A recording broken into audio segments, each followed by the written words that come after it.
There are stories that we read, and then there are stories we live through. Stories that arrive at the exact right moment in your life, when you're young enough to believe in magic, but old enough to feel like you need it. Harry Potter was that kind of story. It wasn't just a popular book series. It wasn't just a billion-dollar film franchise.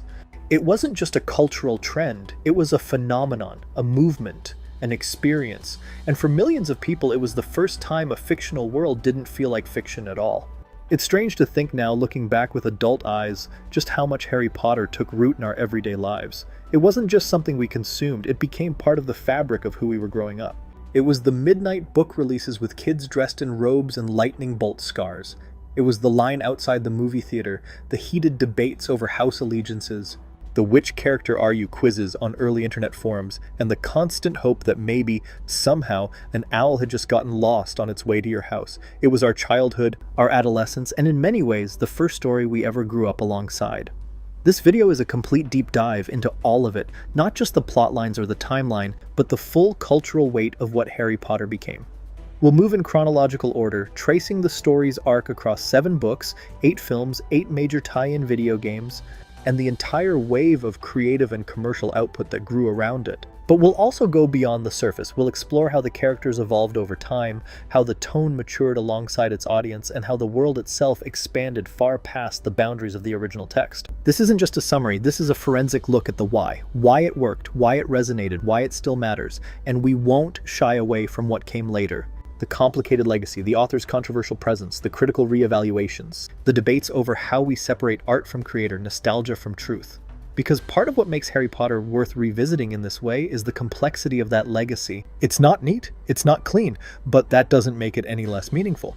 We'll also talk about what existed around the core story, because Harry Potter wasn't just a narrative, it was a full-blown ecosystem. The merchandise, the theme parks, the fan fiction communities, the video games with their janky controls and weird charm, the countless internet forums and fan theories that kept the magic alive between installments. These pieces mattered too. They filled in the gaps, they made the world feel lived in. For some people, the games were their first trip to Hogwarts. For others, it was fan art, or cosplay, or writing stories that felt more personal than the canon ever could.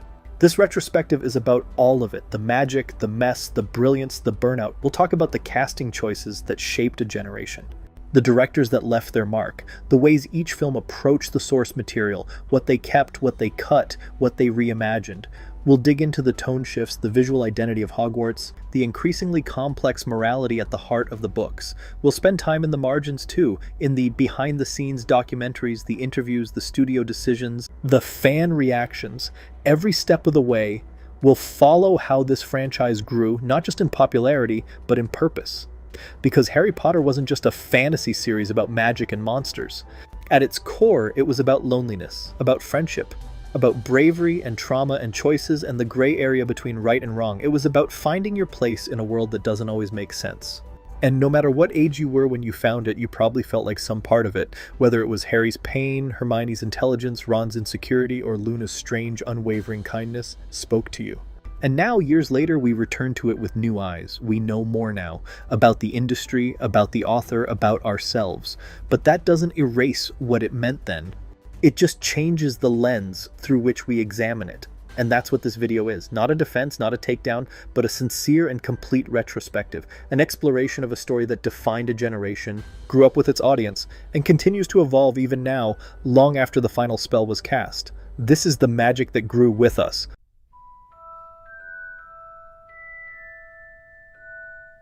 It started with a train ride. A delayed train to be exact, somewhere between Manchester and London in 1990. JK, at the time just Joanne, an unemployed graduate with a head full of half-formed story ideas, looked out the window and imagined a boy with messy black hair who didn't know he was a wizard. The idea came out of nowhere, fully formed. She would later say it felt less like inventing something and more like discovering it. And over the next 5 years, through heartbreak, poverty, and uncertainty, she slowly built his world. What came next has been mythologized to death, writing in cafes while her baby slept, surviving on government assistance, writing scenes on scraps of paper. But the truth is, that struggle is what made the story real. Rowling wasn't just inventing spells and sorting hats. She was writing about loss, about isolation, about growing up with no guidance and discovering your identity through community. Harry Potter and the Philosopher's Stone may read like a warm, whimsical fantasy, but beneath that surface, it's a deeply emotional story born from someone who understood what it meant to feel forgotten. By the time she'd finished the manuscript, Rowling had been rejected by 12 publishers. Editors didn't see the commercial potential. Some thought it was too long. Others didn't think children's fantasy could sell. One even suggested she keep her day job. But finally, Barry Cunningham at Bloomsbury saw something. He gave it to his 8-year-old daughter to read, and she devoured it in one night. That was the turning point. The book was acquired, Rowling was paid a modest advance, and the first print run, just 500 copies, half of which went to libraries, hit shelves in June 1997. No fanfare, no movie deal, no theme parks on the horizon, just a debut novel, quietly waiting to be discovered. And yet, even in that first edition, you could feel the spark. The magic wasn't just in the plot. It was in the voice, dry, witty, unapologetically British. The tone was light, but the themes were not. Harry isn't just a curious kid, he's a neglected child who sleeps in a cupboard. He's mistreated, invisible, voiceless. And then, in one moment, his life explodes open with the possibility that he's not just not ordinary, he's something extraordinary. That's the fantasy, not magic wands or Quidditch, but the fantasy of finally being seen, of being chosen. Philosopher's Stone is often remembered as the most childlike book in the series, and that's true in tone, but it's deceptively deep. Rowling packed more into that first novel than people give her credit for. Class tension, racial allegory, however imperfect, found family, the ethics of power, even grief. From the very beginning, she was laying a foundation for something that was going to grow up alongside its readers. She understood that children could handle darker stories as long as they were told with care, and so she wrote about a boy who didn't just enter a magical world, he entered one that was flawed, that had injustice, cruelty, even evil, but also friendship, bravery, love. Critically, the book was well received, but not a runaway success, at least not at first. The first few months were modest. It won a few small literary awards, began making its way onto classroom shelves, and built momentum through word of mouth. Kids didn't just read this book, they devoured it. Parents noticed. Teachers noticed. And slowly the sales ticked upward. And then it exploded. By the time Chamber of Secrets was published a year later, Philosopher's Stone had become a phenomenon.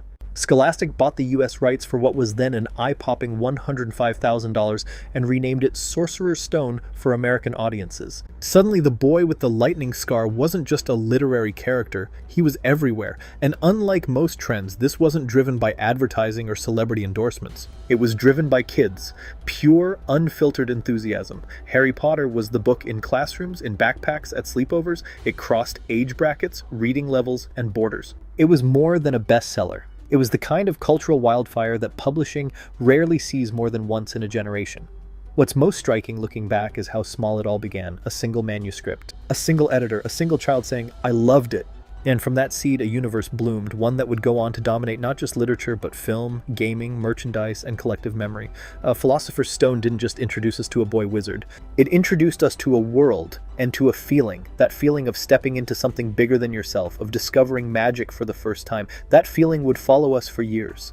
Through every book, every midnight release, every tear, every cheer, and it all started here, in a book that almost didn't get published, in a story that almost didn't get told, but thankfully it did, and the rest is history, or in this case, mythology. By the late 90s, the publishing world was still trying to wrap its head around the scale of the phenomenon it had on its hands. Harry Potter wasn't just a hit, it was a cultural movement. With each new print run selling faster than the last and readers of all ages becoming fully immersed in Rowling's world, it was inevitable that Hollywood would come knocking. And when Warner Brothers finally acquired the film rights in 1999, the question shifted from if the story could be brought to screen to how and who would do it justice. That kicked off one of the most closely scrutinized and high-pressure adaptations of all time. The stakes weren't just high, they were unthinkable. Studios were fully aware that the fans they were trying to reach weren't casual moviegoers. They were obsessive, loyal, protective. These were readers who knew every line, every spell, every minor character name, and who had spent the past few years building a relationship with a world that already felt real to them. If the films got it wrong, they wouldn't just lose money, they'd lose trust. So Warner Brothers started with what they hoped would be a sure thing, Chris Columbus. On paper, Columbus made perfect sense. He wasn't flashy, he wasn't controversial, but he was safe, and safe was exactly what the studio wanted for such a high-risk project. Columbus had already proven himself as the director behind Home Alone, Mrs. Doubtfire, and Stepmom, films that blended emotional warmth with family-friendly comedy, and that showed he could work well with child actors. He wasn't a visionary auteur, but he was steady, capable, and willing to treat the source material with respect. That, more than anything, made him the right choice to lay the foundation. Columbus's approach to Harry Potter and the Philosopher's Stone was one of preservation. He didn't want to reinvent the wheel. He wanted to translate the book as faithfully as possible and to make it feel like the story fans had already come to love. No gritty reinterpretations, no dramatic tone shifts. This was Hogwarts exactly as readers had pictured it, with just enough cinematic polish to make it feel larger than life. But before they could film anything, they had to answer the biggest question of all: who the hell was going to play Harry Potter? Casting the trio, Harry, Ron, and Hermione, was a logistical nightmare wrapped in a PR time bomb. The studio knew they couldn't afford to get this wrong. They needed kids who not only looked the part, but who could grow with the roles. Actors who could handle the emotional weight of the later films, while also nailing the innocence and charm of the earlier ones. And they needed that, somehow, in kids with no experience. So they launched one of the largest casting searches in film history. Thousands of kids across the UK auditioned. There were open calls, videotape submissions, school outreach campaigns. Rumors swirled constantly. At one point, it was said that Robin Williams had lobbied to play Hagrid, and Spielberg had considered adapting the entire series as a single animated film. Studio pressure even led to a brief consideration of American actors, with names like Haley Joel Osment reportedly thrown around for Harry. But Rowling put her foot down, hard. She had retained a rare level of creative oversight as part of her contract with Warner Brothers, and she was insistent the cast had to be British. No compromises, no exceptions. She wasn't going to let her story get watered down or westernized for the sake of international appeal. It was a fundamentally British story, grounded in its culture, its language, its humor. To change that would be to gut the soul of the series. That kind of author involvement was almost unheard of at the time. Rowling wasn't on set every day or demanding script rewrites, but she was involved in all the major decisions. She reviewed casting choices, consulted with the screenwriters, especially Steve Kloves, who wrote all but one of the films, and was available for lore clarification whenever the filmmakers needed it. Kloves has spoken openly about how helpful Rowling was, answering questions not just about the characters, but about their future. Even before Book 4 had been released, she was giving the film team backstory and arc notes for characters who wouldn't peak until Book 7. That kind of long-term narrative vision helped shape the consistency of the films, even as they changed hands between directors. Eventually, the core trio was cast. Daniel Radcliffe, a shy, soft-spoken kid with just enough emotional depth to ground Harry's story. Rupert Grint, a natural comedic presence who was Ron Weasley from the moment he opened his mouth. And Emma Watson, bright, precocious, and already speaking like Hermione in interviews before filming even began. None of them were trained actors. None of them were Hollywood ready. And yet, somehow, they worked. Surrounding them, the studio did the smartest thing it could have done. It built a fortress of British acting royalty. Richard Harris as Dumbledore, Maggie Smith as McGonagall, Robbie Coltrane as Hagrid, Alan Rickman as Snape, John Hurt as Ollivander. These weren't just good casting decisions. They were tone setters. They gave the world legitimacy, weight, and emotional grounding. When Snape first walks into the potions classroom, he's not just a character from a book, he is Snape. The performance, the voice, the presence, it's perfect. So perfect, in fact, that fans would spend the next decade arguing over whether Rickman's portrayal actually improved on what was written. All of this, the casting, the tone, the trust in the source material, was the result of a rare moment in studio filmmaking where everyone seemed to understand what was at stake. Columbus played it safe, yes, but he also played it right. He treated the story with care. Rowling stood her ground on what mattered. The cast, though untested, was full of heart. And together they created something that didn't just resemble the books, it honored them. Before a single frame of Hogwarts was shown on screen, the world behind the curtain had already worked overtime to make sure it felt real. And that effort, the sheer obsessive care taken at this stage, is part of why the final product connected the way it did. Because the people who made Harry Potter and the Philosopher's Stone didn't just want to adapt a bestseller, they wanted to build a world, one that felt magical from the moment the lights went down, and somehow they pulled it off. When Harry Potter and the Sorcerer's Stone premiered in November 2001, it didn't just mark the release of a movie, it marked a cultural turning point. For years, fans had imagined what Hogwarts might look like, how spells might sound, and what these beloved characters would be like outside the confines of the page. There was pressure, there was expectation, there was fear. But as the lights dimmed and those first shimmering notes of John Williams' now iconic score began to play, something happened. The room fell silent, goosebumps prickled, and suddenly you were there, in the world you'd only imagined. Somehow, impossibly, it looked just like you'd pictured it. The success of the film rests largely on one crucial factor: how faithfully it adapted the book. And in that regard, Sorcerer's Stone is almost reverential. Chris Columbus didn't set out to reinterpret the story, he set out to preserve it. Line by line, beat by beat, the film sticks astonishingly close to the structure of the novel.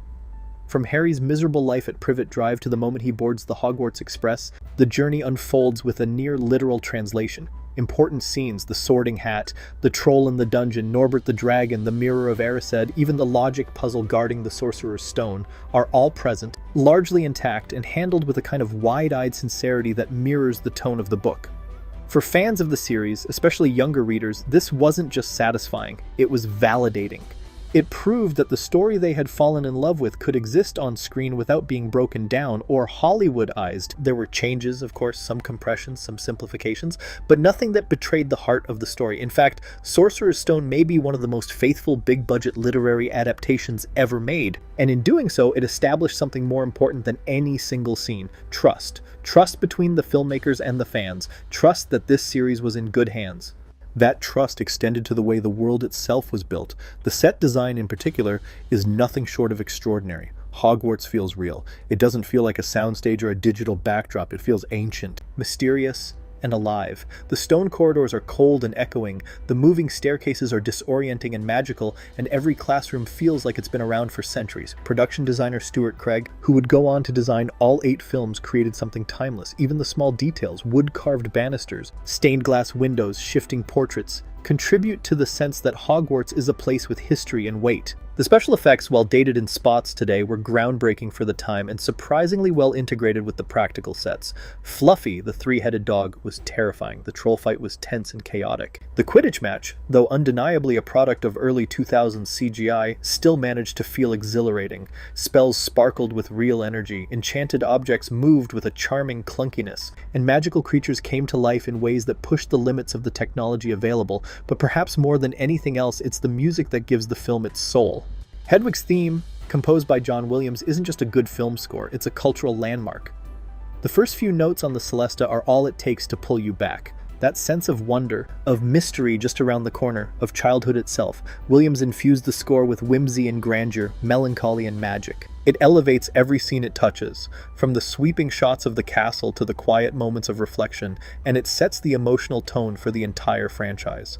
Without this music, Harry Potter wouldn't feel like Harry Potter. With it, everything clicks into place. Of course, none of it would have worked without the kids at the center of it all. And this is where the film takes its biggest swing, and arguably pulls off its most charming magic trick.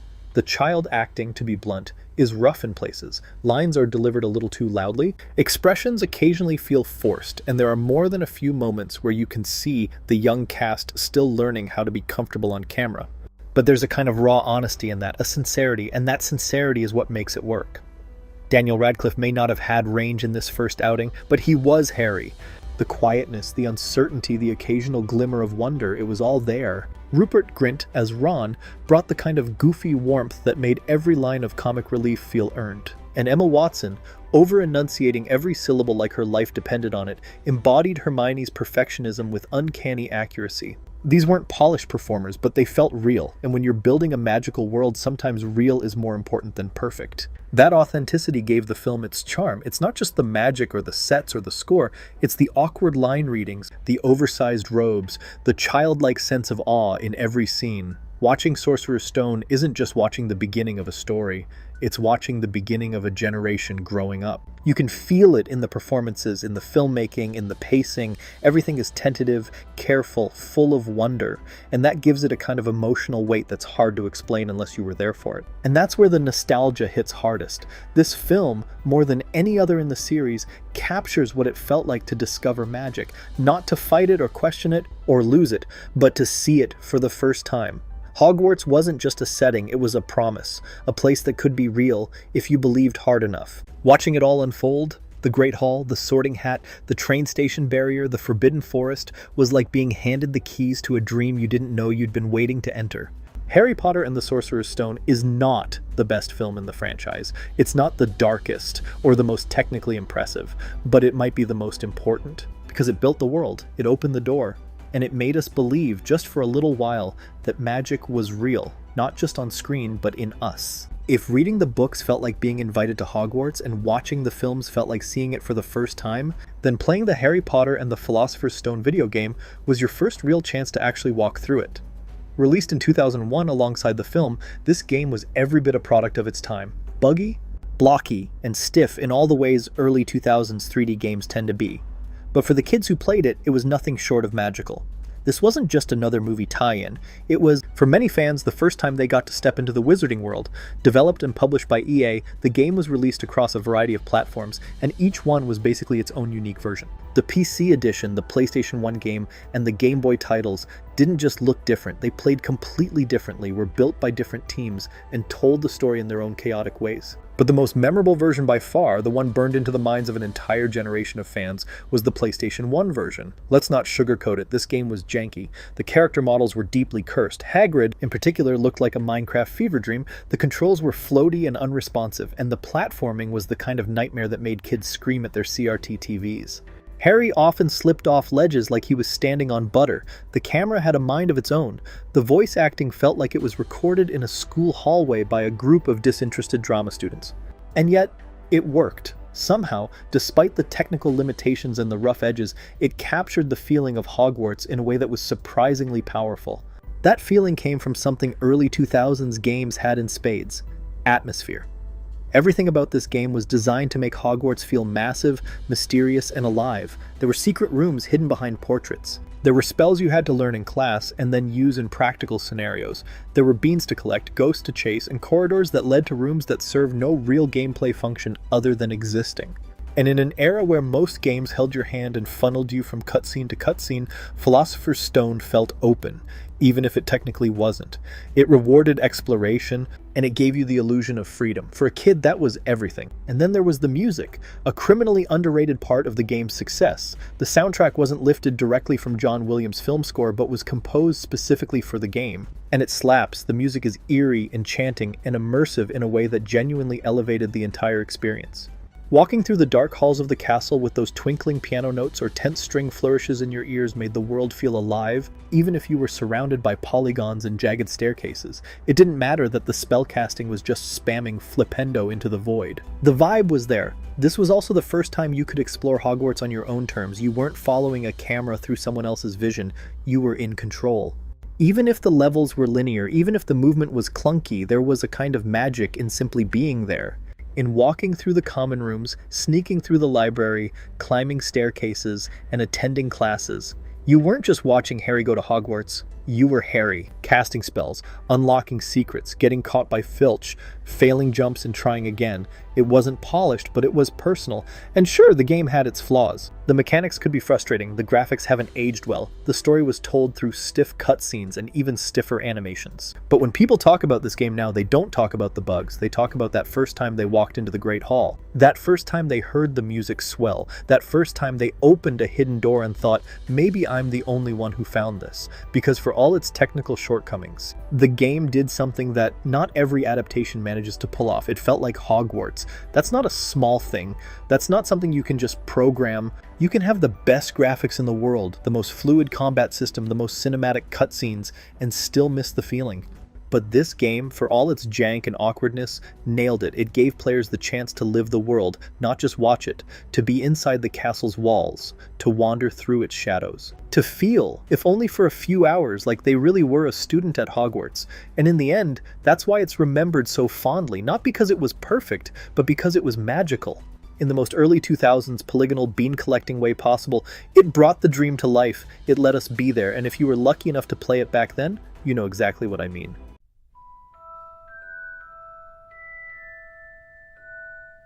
If Philosopher's Stone was the magical welcome letter, the first golden step into an exciting new world, then Chamber of Secrets was the sharp reminder that this world had shadows. Serious ones. While the second book is often considered one of the lighter entries in terms of its accessibility for younger readers, it's also where the Harry Potter series begins to evolve. Subtly at first, but noticeably. The sense of wonder is still there, but it's now joined by something darker, something colder, a sense that beneath the enchantment of floating candles and chocolate frogs lies a much more dangerous world. Right from the opening chapters, there's a tonal shift. Harry isn't wide-eyed anymore. He's anxious, He's back at the Dursleys, locked in his room, completely cut off from the world that gave him a sense of belonging. There's no summer glow, no joy, just isolation. And then there's Dobby, a creature whose entrance is immediately strange and comedic, but whose story is rooted in slavery, trauma, and self-harm. It sets the tone for what's coming. A book that looks whimsical on the surface but has some of the darkest undercurrents of the entire series. And then we return to Hogwarts, and things don't feel quite right. There are whispers in the walls, students being petrified, strange messages scrawled in blood. There's a real sense of dread hanging over the year, and for the first time, Hogwarts doesn't feel entirely safe. That's a major pivot from the first book, where the school was presented as a sanctuary. Now it's a place where something evil lurks within the walls, and not just evil in the form of a monster. It's ideological, it's systemic. It's been there all along, because Chamber of Secrets isn't just a spooky mystery, it's an allegory for bigotry. The idea of blood purity is introduced with full force here, and it's not abstract. It's present in nearly every chapter. Draco's sneering use of the word mudblood isn't just schoolyard bullying, it's a slur designed to dehumanize. The prejudice against Muggleborns becomes a central tension, and for the first time, we start to understand just how divided the wizarding world really is. This isn't a utopia. There are hierarchies, hatreds, and there are people willing to act on them. We also get the first real exposure to house elf politics through Dobby's introduction. At first, he seems like comic relief, nervous, high-pitched, and constantly self-punishing, but Rowling uses him to raise complex questions about servitude, consent, and freedom. The wizards we've come to admire, like Dumbledore, don't necessarily confront this system head-on. It just exists, unquestioned by most. Dobby's desperate loyalty to masters who abuse him isn't just tragic, it's disturbing, and Harry, to his credit, is one of the first to treat Dobby with any sort of dignity, planting the seed for a relationship and a subplot that will pay off much later in the series. But perhaps most crucially, Chamber of Secrets gives us our first true glimpse into Voldemort's past, not as a faceless villain, but as a student. Tom Riddle's diary opens the door to a new kind of threat, not just external evil, but historical evil. This is the first time the idea is floated that darkness doesn't just appear out of nowhere, it grows, it lingers, it infects. The diary becomes a vessel not just for memory, but for manipulation. Riddle doesn't try to overpower Harry with brute force, he wins him over with charm, subtlety, and half-truths. And that's chilling, because it suggests that the villain we thought we knew is much more complex and much more dangerous than we realized. It also reframes the story's relationship with history, the idea that the founders of Hogwarts had divisions that still ripple through the school, that the Chamber of Secrets was always there, hidden just out of reach, that Hogwarts itself, as magical and comforting as it may be, was built on a foundation that includes intolerance and exclusion. These aren't easy ideas for a children's book to explore, but Rowling begins the process here, quietly, carefully, through subtext and structure. And in doing so, she signals that this series isn't just about good versus evil, it's about systems, choices, the ghosts of the past that keep coming back. What's fascinating about Chamber of Secrets is that it's often considered the most formulaic of the early books. It mirrors Book One's structure in many ways, from the school year progression to the final showdown with Voldemort in a hidden chamber. But look closer and you'll see that it's doing something very different. It's deepening the world, exposing its cracks, turning Hogwarts from a dream into something more complicated, and, by extension, more real. This is the turning point, the moment the series stops being a collection of magical school adventures and begins to ask harder questions. What is the cost of tradition? Who gets to belong in this world and who doesn't? What kind of hero is Harry going to become? One who fights monsters or one who confronts the rot underneath the surface? These are the questions Chamber of Secrets starts to ask. And while it doesn't offer all the answers yet, it makes one thing very clear. The stakes are rising. The darkness is growing. And the world we thought we knew isn't as simple as it seemed. By the time Chamber of Secrets entered production, something had shifted, not in the story, but behind the camera. The first film had been a massive success. Commercially, it had shattered expectations, bringing in nearly $1 billion worldwide. Critically, it had landed softly but respectably, praised for its faithfulness, charm, and visual splendor, but more importantly, it had worked. It had made fans feel like they were in the wizarding world. That alone was no small feat, and so, for the second film, the team behind Harry Potter returned with something they didn't have the first time around: confidence. Chris Columbus signed back on to direct, now equipped with the knowledge of what worked, what didn't, and what could be pushed further. Where Sorcerer's Stone had been carefully reverent, tiptoeing its way through every major beat of the novel, with the caution of a museum curator, Chamber of Secrets allowed Columbus to loosen the grip slightly. He wasn't trying to prove that a Harry Potter film could be made anymore. That question had already been answered. Now the task was expansion, depth, refinement, and Warner Brothers gave him the tools to do it. With the runaway success of the first film, the budget increased, the production schedule was smoothed out, and the world began to stretch its legs. This wasn't just about making a sequel, it was about building continuity, creating a series that didn't just recreate the books, but existed in parallel with them. The Hogwarts of Chamber of Secrets isn't a reinvention, it's a continuation. The same Great Hall, the same moving staircases, the same house common rooms, but more detailed, more lived in. Background characters are no longer just faces in robes. The school breathes. That's thanks to returning production designer Stuart Craig, who doubled down on the intricate gothic meets magical aesthetic he helped establish in the first film.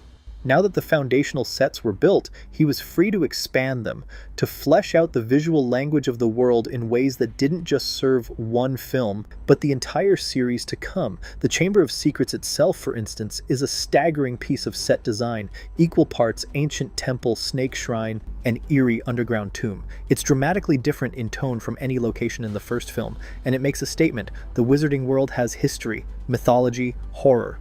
Even more minor sets receive that attention to detail. Dumbledore's office, revealed for the first time in this film, is jaw-dropping, layered with spindly staircases, moving instruments, and glowing curios that suggest a lifetime of magical study. The burrow, home to the Weasleys, feels like it was stitched together with magic and love. Cracked, crooked, and perfect. These aren't just locations, they're extensions of character.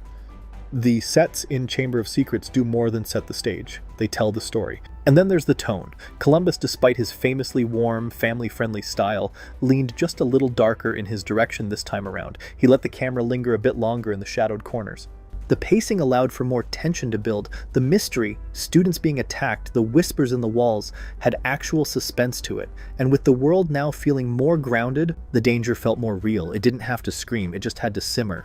That's a big shift from the first film's wide-eyed innocence, and it signaled something important to audiences. These stories are going to grow with you. The returning cast had grown too. Daniel Radcliffe, Rupert Grint, and Emma Watson still had their awkward moments, but their chemistry was tighter, their line deliveries more natural, their characters more lived in. There's a comfort in watching them slip back into these roles, not just because they've gotten better at acting, but because the characters themselves are evolving. Harry is a little more confident. Hermione is more assertive. Ron somehow is even funnier. They're not quite veterans yet, but they're not wide-eyed newcomers either. They're settling in. And in a story that deals with identity, prejudice, and belonging, that sense of growing up matters more than ever. Behind the scenes, the film's production team had also learned how to work with Rowling more effectively. The collaboration between author and studio became smoother. Rowling now understood the flow of film production. And the filmmakers better understood what could and could not be changed without compromising the spirit of the story. This time, the world didn't feel like an adaptation. It felt like an extension of the books, a parallel track that lived and breathed on its own terms. All of this, larger sets, tighter pacing, stronger performances, deeper design, points to the same core truth. Chamber of Secrets was made by a team that now believed in what they were building. The caution of the first film had been replaced by a steady hand. There was trust now in the material, in the fans, and in the creative team behind the scenes, and that trust gave them permission to push further, dig deeper, and make Hogwarts not just magical but real. This was the moment the Harry Potter films stopped being an experiment and started becoming a world, not a one-off, not a trend, but something that would last. Of all 8 Harry Potter films, Chamber of Secrets stands out in a very particular way. It might be the most faithful adaptation in the entire series. That's not necessarily a comment on quality, though it's a solid film, but on approach. Director Chris Columbus and screenwriter Steve Kloves weren't interested in abridging the story or reinterpreting its structure. They were still in full preservation mode. Nearly every scene from the book makes it to screen in some form. The plot, dialogue, and even chapter-by-chapter pacing remain intact. It's so faithful, in fact, that parts of the film feel like a shot-for-shot storyboard of the novel. And for many fans at the time, especially those who had grown up treating the books as sacred, that wasn't just acceptable. It was exactly what they wanted. Columbus didn't try to reinvent the wheel with this second entry. He was building continuity. He was expanding a world that, to audiences, already felt real. And so his direction focused once again on immersion, giving viewers a front-row seat to the story they knew and loved, now with a larger budget and more visual ambition. That ambition shows in nearly every scene. the flying car ride over the countryside, the howler in the Great Hall, the petrified students framed in eerie, slanted shots that slowly build a creeping tension. Even the Quidditch match, flashier and faster than in the first film, feels like a technological leap, with more movement, more danger, more visual chaos. But if there's one thing this film does better than just about any other in the series, it's tone management. Chamber of Secrets is a dark story hiding inside a whimsical shell. It's a murder mystery about a legendary monster that lives inside the school walls. It's about ancient prejudice, systemic exclusion, and the ghosts of a fascist ideology that's never really gone away. And somehow, Columbus manages to thread that tonal needle, never losing the warmth that made the first film comforting, but letting enough of the horror bleed through the edges to suggest the danger is very real. And then there's Gilderoy Lockhart. Casting Kenneth Branagh as the flamboyant, self-obsessed fraud of a Defense Against the Dark Arts professor was, frankly, a stroke of genius. Branagh delivers a performance that's delightfully theatrical, towing the line between comedic relief and social commentary. Lockhart is everything Rowling wrote him to be: vain, useless, performative, and Branagh plays him with such precision that it's almost difficult to tell where the character ends and the satire begins. In a film that leans increasingly into fear and darkness, Lockhart is a needed burst of color, but more importantly, he's a warning that fame and appearance mean nothing without substance, and that even the most celebrated heroes can be hollow inside. It's a lesson the series will come back to again and again. Branagh's scenes shine, but so do the film's set pieces, many of which remain among the most memorable in the franchise. The dueling club scene is a highlight, not just for the spell effects or the energy of the staging, but for what it reveals. This is where Harry speaks Parseltongue in front of his classmates for the first time, and the moment doesn't just drive the plot, it shifts how we see Harry. Suddenly the line between him and Voldemort begins to blur. He's not just the chosen one, he might be something darker, something other. That ambiguity adds layers to what could have just been a flashy action scene. And then, of course, there's the chamber itself. The final act of the film takes us into one of the most haunting and atmospheric locations in the entire series. Visually, the Chamber of Secrets is stunning, a cavernous, ancient tomb filled with towering serpent statues drenched in eerie green light and echoing with menace. The basilisk is terrifying in its design, far more menacing than many of the franchise's later CGI creatures. Its presence feels massive, lethal, ancient, but the real brilliance of the scene is in how it's staged. Harry, a second-year student armed only with a sword he barely knows how to wield, takes on a creature that has terrified an entire school. There's no grand army, no magical reinforcements, it's just him.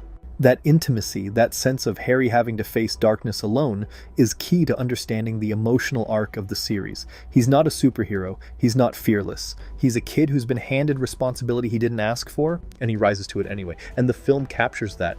Every scratch, every gasp, every desperate moment of survival. It's not about power, it's about bravery. What makes Chamber of Secrets work, even now, is that it knows exactly what it is. It doesn't rush, it doesn't cut corners, it takes its time, trusts its audience, and leans into the strengths of the source material. In many ways, it's the last of its kind, the final film in the franchise to try and recreate the books rather than reinterpret them.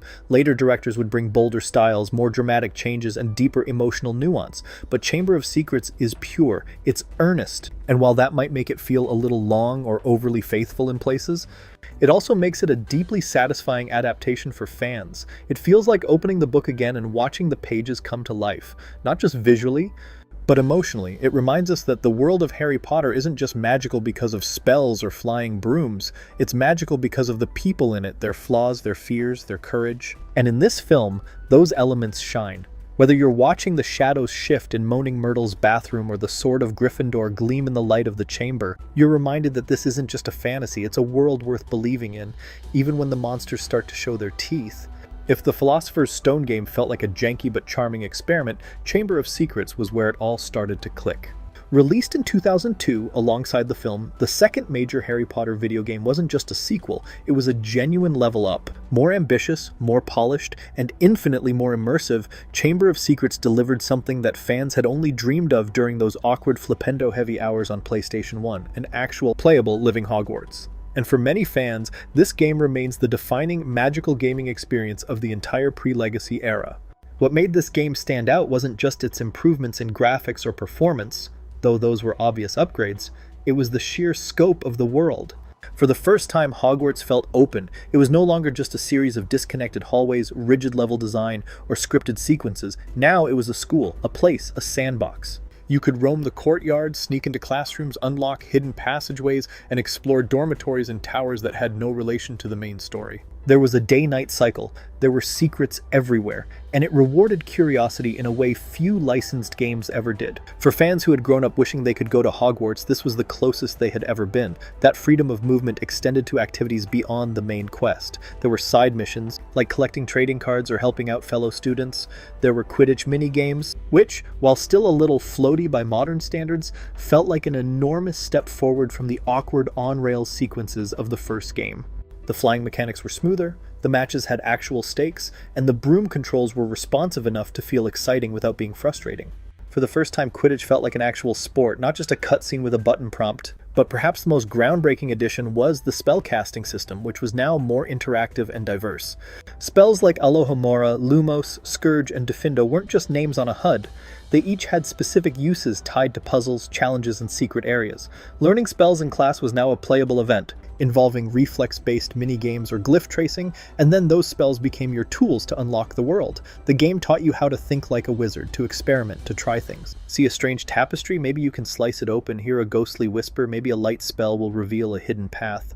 This kind of environmental interactivity was rare in licensed games at the time, especially ones aimed at younger audiences. On top of all that, the atmosphere was dialed up significantly. The lighting was moodier, the corridors felt darker, less sanitized, more mysterious. The music, custom composed for the game, was richer and more dynamic, shifting with the environment and layering tension or wonder depending on where you wandered. And even though the graphics were still charmingly early 2000s, Harry still looked like someone pasted a JPEG of his face onto a polygonal egg, the world design made it easy to forget. Hogwarts wasn't just a backdrop anymore, it was a character, and it was finally starting to speak. The story itself roughly followed the events of the book and film, but what made the game special wasn't the plot, it was the space between the plot, the freedom to explore, the chance to be late for class because you were hunting down every flavor beans behind a tapestry. The way you could ignore the narrative entirely for half an hour just to fly around the Quidditch pitch or look for hidden chests behind the greenhouse. It felt personal, like your own version of Hogwarts was unfolding in real time. And that personal connection made all the difference. For many fans, Chamber of Secrets was the moment when the game stopped feeling like cheap tie-ins and started feeling like a real part of the Harry Potter experience. It wasn't just an adaptation, it was a companion piece, a place to continue living in that world after the book ended and the credits rolled. It's easy to look back now and see the cracks, the clunky combat, the repetitive bean collecting, the stiff animations, but none of that mattered then, because what this game gave you was immersion agency. A sense of place. It didn't just tell you a story, it let you live in it, and that was the dream, wasn't it? To not just read about Hogwarts, not just watch it, but to be there, to cast spells in class, to fly down the pitch, to open a door and not know what's behind it, but know it's probably something magical. With Chamber of Secrets, that dream became real. Imperfect, sure, but real enough to stick in your memory like a password to a common room, real enough to make you feel, just for a little while, like a student at Hogwarts. And that's something no amount of dated graphics or goofy dialogue can ever take away.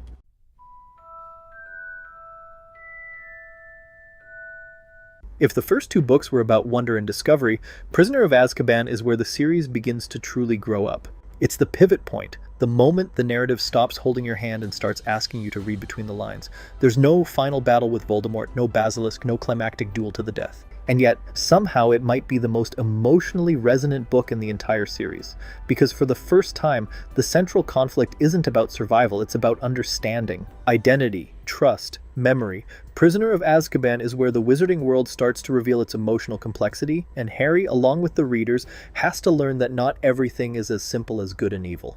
From the very beginning, Book 3 feels different. Harry's not reeling from a new mystery or prophecy. He's angry, fed up, he runs away from home, he blows up his aunt, he doesn't feel like a passive observer anymore. He's beginning to question things. And that subtle emotional shift is the book's beating heart. Because this isn't a story about external threats, it's about the past, about the pain that lingers, the shadows that don't go away, even when the villain is gone. What makes this book so remarkable is how it dares to slow down. There's still magic, still creatures and secrets and plot twists, but Prisoner of Azkaban leans inward. The central mystery isn't just who Sirius Black is, it's what happened to Harry's parents, what really happened.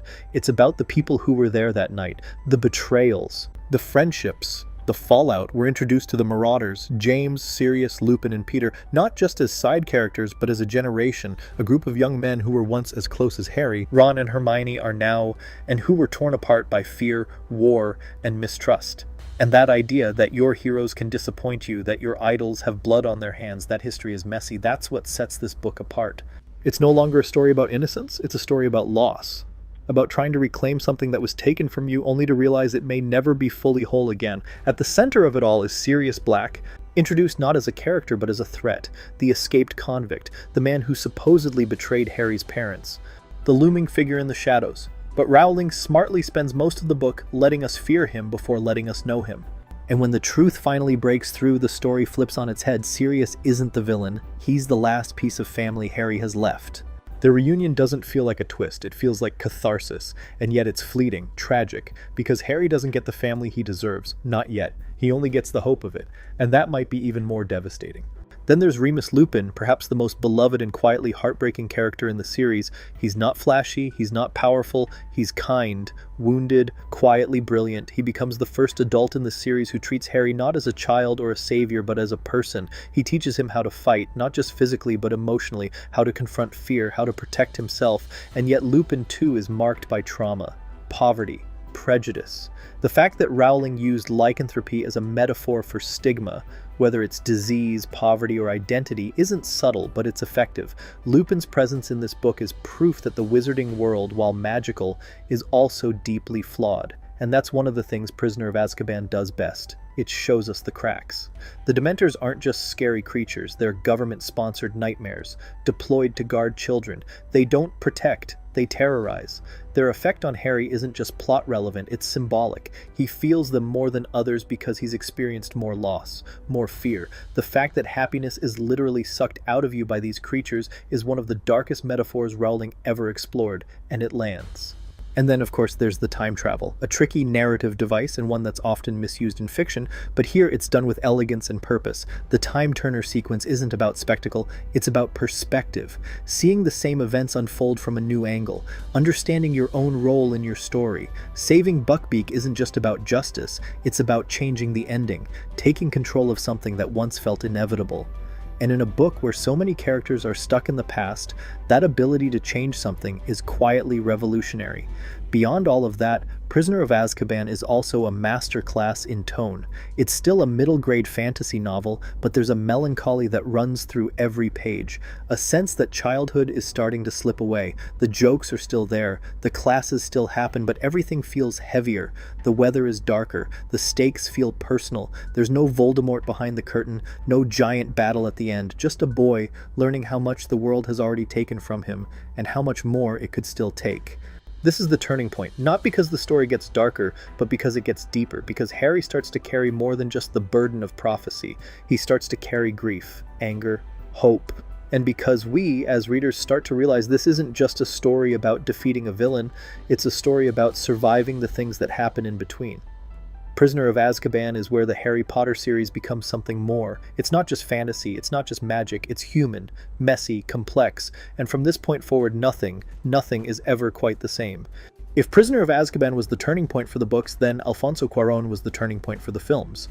When he stepped in to direct the third movie, the Harry Potter franchise underwent a tonal, visual, and emotional shift so significant that it practically created a new identity for the series. It wasn't just a stylistic update, it was a redefinition of what these stories could be on screen. Up to this point, the films had been faithful, colorful, and structured with the clean logic of children's adventure stories. But Cuarón came in with a different mission.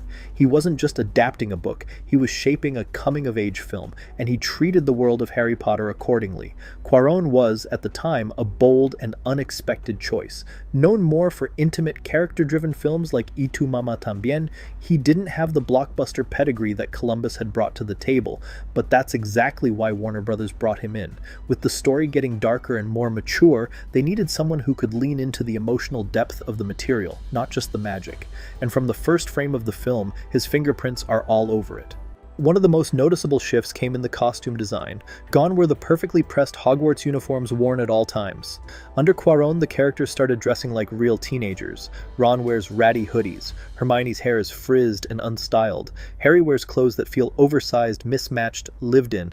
These small changes had a massive impact. They made the characters feel more grounded, more human. No longer did they look like tiny actors in a fantasy diorama. They looked like kids we might have gone to school with, caught in something much bigger than than they could fully understand. The cinematography also underwent a complete transformation. Cuarón, working with legendary cinematographer Michael Saracen, ditched the clean, centered framing of the previous films in favor of long takes, dynamic camera movement, and wide, moody compositions. The film is full of sweeping shots that make Hogwarts feel lonely, massive, and unknowable. Shadows are everywhere. The landscape becomes a character in itself. Wind-swept hills, fog-choked valleys, the gray waters of the Black Lake. Even inside the castle, the light is colder, the angles are more distorted. The camera often lingers on faces just a second too long, catching the nuance in a glance or a wince. It's beautiful, yes, but it's also haunted. Cuarón also gave the teen actors space to breathe. Instead of forcing them to hit emotional marks like clockwork, he let them internalize scenes. Daniel Radcliffe, Rupert Grint, and Emma Watson suddenly feel older, not just in age, but in presence. Their performances are more natural, more restrained. There's a maturity to Harry in this film that wasn't there before, especially in scenes where he's dealing with the weight of his past. The moment where he confesses to wanting revenge on Sirius, only to be told he has the eyes of his mother. That's not just exposition, it's real acting. Radcliffe plays it with aching vulnerability, and it's some of his best early work. Even the way Cuarón directed supporting actors changed the emotional tone of the film. Michael Gambone's first appearance as Dumbledore, replacing the late Richard Harris, is noticeably more ethereal and offbeat. Emma Thompson's Trelawney is hilariously unhinged. David Thewlis as Lupin is understated, wounded, and warm. And Gary Oldman's Sirius Black walks a tightrope between madness and compassion, never allowing you to fully relax around him. These performances are looser, more lived in, less theatrical, and that shift makes the characters feel like they exist outside the plot, like they have inner lives that matter, even when they're not speaking. And then there's the music. John Williams returned to score his third and final Harry Potter film, but instead of recycling the iconic heroic themes he'd crafted for the first two movies, he went in an entirely new direction. This score is weird, and it's wonderful for it. Double Trouble, the Frog Choir theme set to a Shakespearean witch's chant, opens the film with a tone that's both whimsical and ominous. Tracks like A Window to the Past are deeply melancholic, full of longing and quiet grief. The orchestration leans heavily on strings, woodwinds, and harps, evoking a kind of magical realism that hadn't existed in the previous scores. It's Williams at his most experimental in the franchise, less about grandeur, more about texture. There's a whimsical strangeness to some of the instrumentation, especially during scenes involving the night bus or time travel, that feels completely untethered from Hollywood convention. It's risky, but it works. The music of Prisoner of Azkaban doesn't just accompany the film, it transforms it. It deepens the world, reflecting the characters' emotional isolation and the eerie, dreamlike quality of their surroundings. What Alfonso Cuarón did with Prisoner of Azkaban was nothing short of visionary. He took a franchise that was beloved, but still playing it safe, and gave it texture, mood, emotion. He didn't break the story, he deepened it, and he proved that the wizarding world didn't have to be shiny or perfect to be magical. It could be messy, human, scary, beautiful, and that shift, more than anything else, laid the foundation for every film that would come after. This was no longer a children's fantasy. This was a story about growing up, and the magic had never felt more real. When Prisoner of Azkaban hit theaters in 2004, it landed like a spell with multiple effects. Visually dazzling, emotionally resonant, and structurally bold, but also, for some, a little off. While many praised the film's artistic style and deeper emotional tone, longtime fans of the books were divided. And it wasn't hard to see why. This was the first time a Harry Potter movie had made significant changes to the structure and content of the original novel. Not just trimming a scene here or combining a line of dialogue there. This was a true adaptation, not just a translation. Entire subplots were gone. Dialogue was rewritten. Scenes were reordered or cut entirely. And for readers who had grown up obsessively rereading these books, that shift was jarring. Two omissions in particular became flashpoints of controversy: Quidditch and the Marauders' backstory. Let's start with Quidditch. For the first time in the series, we didn't get a real match. No House Cup stakes, no on-pitch tension. It was a deliberate choice. Cuarón and screenwriter Steve Kloves decided to prioritize emotional narrative over sport. And in the context of a 2-hour runtime, it's understandable. But Quidditch wasn't just fluff to a lot of fans. It was part of the school year structure, part of Harry's identity. But more significant and more controversial was the near-total removal of the Marauders' backstory. In the book, we learn that Moony, Wormtail, Padfoot, and Prongs were not just names on a map, they were James Potter and his friends. Animagi, mischief makers, brothers in arms, the very creators of the Marauders map. That revelation doesn't just enrich the plot, it emotionally roots Harry's connection to Sirius and Lupin in something deeper than shared grief. It adds legacy, it reframes the story as generational. It tells us, this fight isn't new, it's been fought before by people Harry never got to know. In the film, though, that entire thread is missing. There's no explanation of who the Marauders were, no clear link between James and the map, no real breakdown of how Peter, Sirius, and Lupin were bound by their youth, their loyalty, and ultimately their betrayal. And without that context, some of the story's most powerful emotional beats land with less weight than they could have. Sirius's "I would have died rather than betray your father" still hits, but it lacks the history that would make it devastating. Lupin's quiet melancholy feels poignant, but the viewer isn't told why he's so bound to these people. To book purists, that was a glaring hole. But to many others, the film's visual poetry and emotional depth more than compensated. Because if you step back from the checklist of missing moments and look at the film as a film, what Cuarón created is astonishing. The Whomping Willow transitions, subtly changing with the seasons, are not just clever, they symbolize time, change, and the shifting moods of adolescence. The way the camera glides through glass, tracks behind characters with unsteady rhythm, or lets a scene linger in silence, adds a kind of dreamlike realism that no other Harry Potter film had attempted. The Dementor attacks are some of the most chilling sequences in the entire series, not because they're flashy, but because of how quiet and cold they are. The lake, the sky, the very air seems to die when they arrive, and the sight of Harry collapsing, screaming for his parents in a ghostly echo doesn't just push the plot, it cements his trauma. We're not just told Harry is grieving, we see it in the way his face tightens, the way he tries to be brave, the way he slowly internalizes the weight of being alone. The werewolf transformation, though criticized by some for its skeletal design, is also a raw, agonizing moment. It's not just horror, it's shame. Lupin clawing at the ground, trying to hold on to his humanity as the full moon overtakes him, is symbolic of the very themes the book quietly introduces: stigma, isolation, fear of what's inside you. That visual interpretation might deviate from fans' imagined version of the scene, but it adds a gut-wrenching immediacy that the page simply can't replicate. And perhaps most important, Prisoner of Azkaban is the film where the characters finally feel like teenagers. Not archetypes, not plot devices, people. Hermione has moods. Ron is insecure. Harry lashes out. They sulk, argue, joke, and hug in ways that feel organic rather than scripted. It's messy, awkward, sometimes quiet. But that messiness is what makes them real. The magic becomes less about spells and more about relationships. So yes, the film made cuts.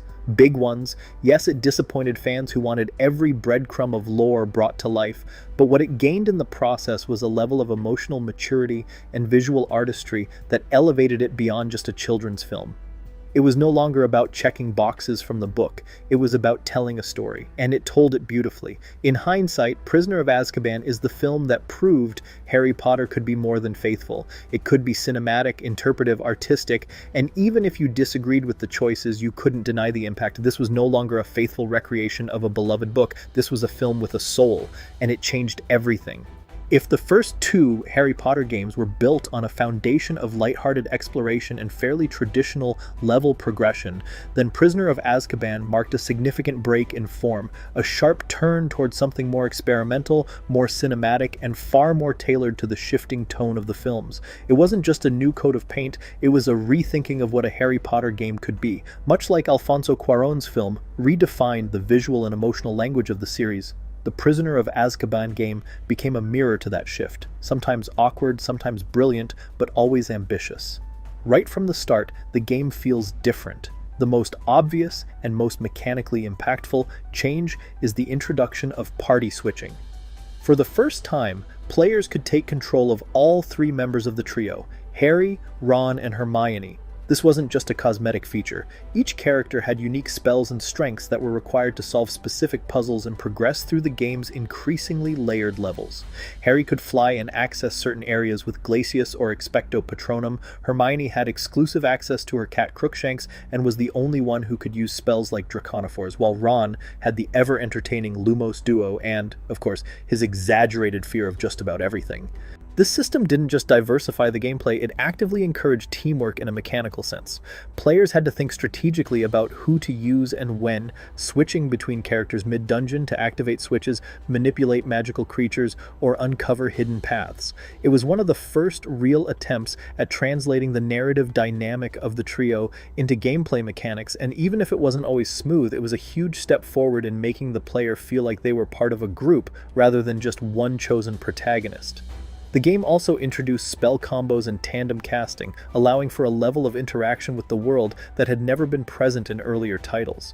You weren't just pressing a button to fling a spell, you were stringing abilities together, timing your actions between characters, and navigating puzzle environments that required a bit more thought. The combat system was still simple by today's standards, but for 2004, it was a surprisingly smart evolution. It showed that the developers were paying attention not only to the tone of the books and films, but to the character relationships as well.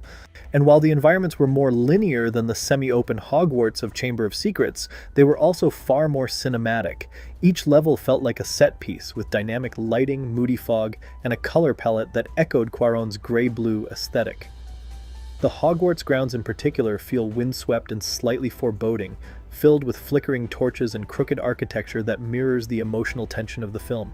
There's a darker edge to every environment, one that subtly reinforces the themes of isolation, confusion, and growing up in a world that suddenly feels colder. This is also the first time the series really leaned into scripted story moments and film tie-ins. The cutscenes, while still restricted by the technology of the time, aimed for more cinematic storytelling. The voice acting was more varied, even if not all performances hit the mark. And the transitions between scenes were smoother. The game wasn't just trying to replicate plot points, it was trying to evoke mood. The Dementor attacks, in particular, are genuinely unsettling. The screen darkens, the sound warps, and the music slows to a haunting crawl. It's a surprisingly effective use of audio-visual design that makes those encounters feel tense, even when the mechanics behind them are fairly simple.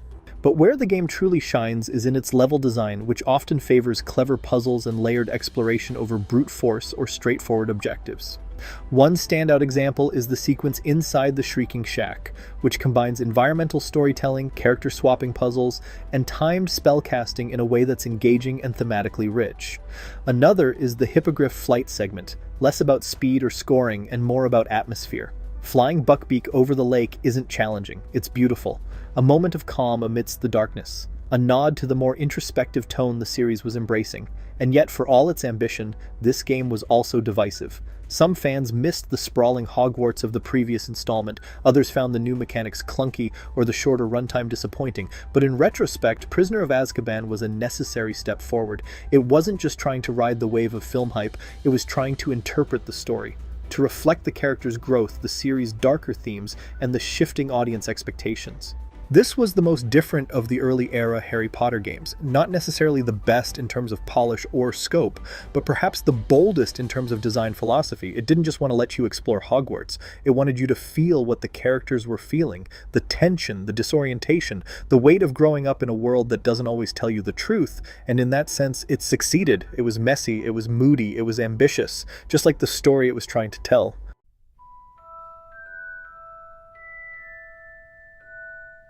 By the time Goblet of Fire hit shelves in 2000, Harry Potter wasn't just a popular book series, it had become a full-blown phenomenon. Midnight release parties, bookstore lines that wrapped around corners, and a generation of kids who now measured their childhood by which Harry Potter book they were reading. But Goblet of Fire was different. It wasn't just the next chapter, it was the moment when the series outgrew its own boundaries, when it stopped being a school story and started becoming something closer to an epic. If Prisoner of Azkaban was the tonal turning point, then Goblet of Fire was the structural one, the book that broke the mold, that expanded the world, raised the stakes, and forced both its characters and its readers to confront the idea that this story might not end well. The first and most obvious shift was its sheer size. Goblet of Fire came in at over 700 pages in the US edition, nearly double the length of Prisoner of Azkaban. It was massive, physically and narratively. This was no longer a neatly contained mystery resolved over the course of a school year. This was sprawling, political, dangerous. Rowling introduced new countries, new characters, new magical systems. We met wizards from Durmstrang and Beauxbatons, saw the Ministry of Magic in all its bureaucratic incompetence, and learned that Voldemort's reach wasn't limited to the shadows of the Forbidden Forest. It was global. That global scope came into focus with the Triwizard Tournament, one of the most iconic plot devices in the entire series. It brought spectacle, yes, dragons, mermaids, mazes, but it also brought risk. Real risk. These weren't just school games. People had died in this competition. And for the first time in the series, the danger didn't feel like a magical abstraction. It felt palpable. The tournament wasn't just a thrilling backdrop. It was a test of character, of endurance, of identity. And the way Harry was forced into it, not by choice but by manipulation, emphasized the growing theme that he was no longer in control of his own story. The magical world had stopped protecting him. It was using him. The book also expanded the moral landscape of the wizarding world. We saw the first hints of how deeply broken magical society really was. From the mistreatment of house elves, embodied by Hermione's short-lived but important SPEW campaign, to the Ministry's willful denial of Voldemort's return, Goblet of Fire made it clear that evil wasn't just something external, it was embedded in the system, in the people who refused to act, the people who chose comfort over truth. This was also the book that made Rita Skeeter a symbol of media manipulation and Barty Crouch Sr. a symbol of institutional decay. Neither was a Death Eater, but both played a role in the erosion of justice. The complexity of the world was expanding. Good and evil were no longer clean lines. But nothing captured that shift more than the death of Cedric Diggory. Until that moment, the series had toyed with danger but never truly crossed the line into fatality. Cedric wasn't a villain, he wasn't a redshirt, he was a kind, competent, likable kid, and Rowling kills him without warning, without fanfare. One moment he's smiling, asking Harry to take the cup with him, the next he's a body on the ground. The final task of the Triwizard Tournament becomes a trapdoor into adulthood, and Harry falls through it with brutal force. And then comes Voldemort's return. Full, physical, terrifying. Gone is the half-formed spirit clinging to the back of someone's head. This is the Dark Lord in flesh. Speaking, scheming, killing. The graveyard scene is arguably one of the most chilling in the entire series. Not because of the magic or the monologue, but because of how powerless Harry is. There's no clever twist, no lucky escape, just survival. Raw, painful survival. And even when he does make it back, clutching Cedric's body, there's no celebration, no applause, just silence, disbelief, and the creeping realization that things will never be the same again. Because after Goblet of Fire, they aren't. This is the book that draws the line between childhood and everything that follows. The world gets bigger, yes, but it also gets colder, meaner, more real. It's the first time Harry truly understands that adults won't always protect him, that institutions will fail him, that his friends, as loyal as they are, might not understand the weight he's carrying. And it's the first time we as readers feel it too, that sick twist in your stomach when Cedric falls, that simmering dread when Fudge denies the truth, that sense of something ending. Goblet of Fire is not a perfect book. Some criticize its pacing, its many subplots, its convenient exposition, but it is a necessary one.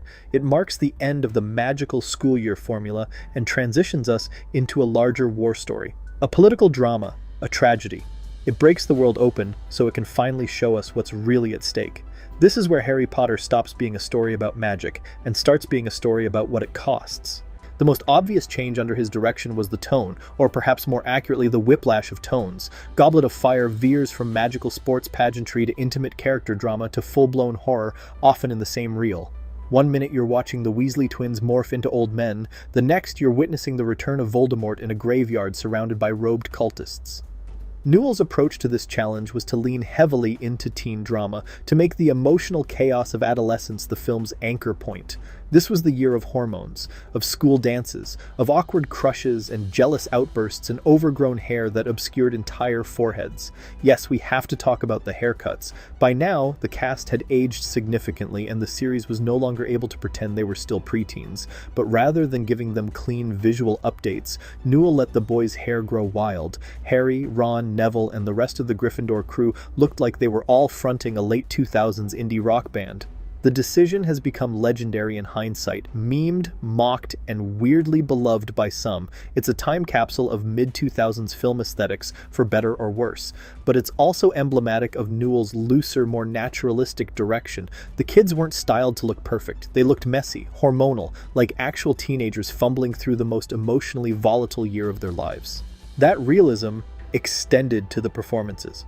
Goblet of Fire marks a turning point for Daniel Radcliffe, who was suddenly tasked with portraying trauma and survivor's guilt. His reaction to Cedric's death, stammering, sobbing, clutching the body, is one of the rawest moments in the entire series, and it works because Newell gave the young cast space to dig deeper.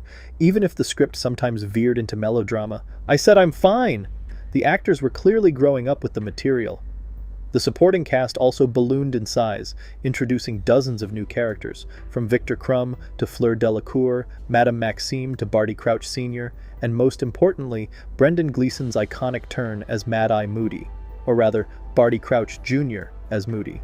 This role is both larger than life and deeply unsettling, and Gleeson plays it with a perfect mix of menace and absurdity. You don't trust him, but you want to, which makes the twist all the more effective. Meanwhile, David Tennant's brief appearance as Barty Crouch Jr. is pure chaos. Tongue flicks, manic eyes, a performance that feels like it wandered in from a Tim Burton movie, and yet somehow it works. Visually, Newell's Hogwarts was both bigger and bleaker. The Triwizard Tournament sequences are massive in scale. The dragon chase across rooftops, the eerie underwater task, and the nightmare-fueled hedge maze all push the boundaries of what this magical world can visually achieve. The Yule Ball, however, remains one of the film's most memorable moments, not for its spectacle, but for its intimacy, the costumes, the music, the social awkwardness. This wasn't just wizard prom, it was emotional warfare. Teenagers in suits and gowns fumbling with feelings they couldn't articulate, trying to act grown up while their voices still cracked. It's one of the most relatable and cringeworthy scenes in the series. But the tonal juggling act didn't always succeed. The film often rushes through exposition, omits key world-building details, and underplays important subplots like the Rita Skeeter scandal or Hermione's advocacy for house elves. The Marauder's backstory may have been left out of Azkaban, but here we lose even more narrative connective tissue. The pacing in the third act feels hurried, with the portkey to graveyard to Voldemort's return sequence happening so fast that some first-time viewers barely had time to register what it meant. Still, Goblet of Fire under Mike Newell's direction accomplished what it needed to. It bridged the gap between fantasy and war story. It ushered in a new scale of storytelling while giving the characters room to grow and hurt. It was messy, yes, but it embraced that mess. Because that's what adolescence is. Unpredictable, chaotic, often ugly, and full of moments that leave you changed forever. Newell's film may not be the most polished in the franchise, but it's one of the most pivotal. The magic was still alive, but now it was tangled with hormones, fear, and the creeping certainty that a war was coming, and for the first time that war felt real. Of all the Harry Potter films, Goblet of Fire might be the most polarizing. It's ambitious, it's grand, it's jam-packed with some of the most iconic imagery in the entire franchise. Dragons breathing fire over the Hogwarts rooftops, the candlelit elegance of the Yule Ball, and the cold horror of Voldemort's resurrection in a graveyard full of bones. For many fans, it was a visual feast. But it was also the first film where the sheer density of the source material forced the filmmakers to start making hard sacrifices, and those choices left longtime readers both impressed and, at times, frustrated. Let's start with the obvious, the visual spectacle. Goblet of Fire doesn't hold back on production value. From the opening scenes at the Quidditch World Cup to the thrilling dragon chase that barrels across castle rooftops, the film is drenched in high-stakes energy. The Triwizard Tournament was always going to be the cinematic centerpiece, and in many ways, it delivers. The first task with the Hungarian Horntail is pure adrenaline, probably the most intense action sequence the franchise had produced up to that point. The second task dials it back into eerie suspense, taking us into the murky waters of the Black Lake where mermaids hiss and corpses float in the gloom. And the third task, while dramatically altered from the book's riddle-laden hedge maze, becomes a psychological thriller. The maze closes in, the champions go mad, and the boundaries of Hogwarts itself start to feel unsafe. But the visuals, as stunning as they are, come at a cost. The film's runtime and pacing meant that entire subplots were condensed, rewritten, or cut entirely. Most famously, the SPEW storyline, Hermione's house elf liberation movement, is nowhere to be found. In the book, it's a crucial piece of world building. It adds depth to wizarding society, showing how prejudice is not only tolerated but institutionalized.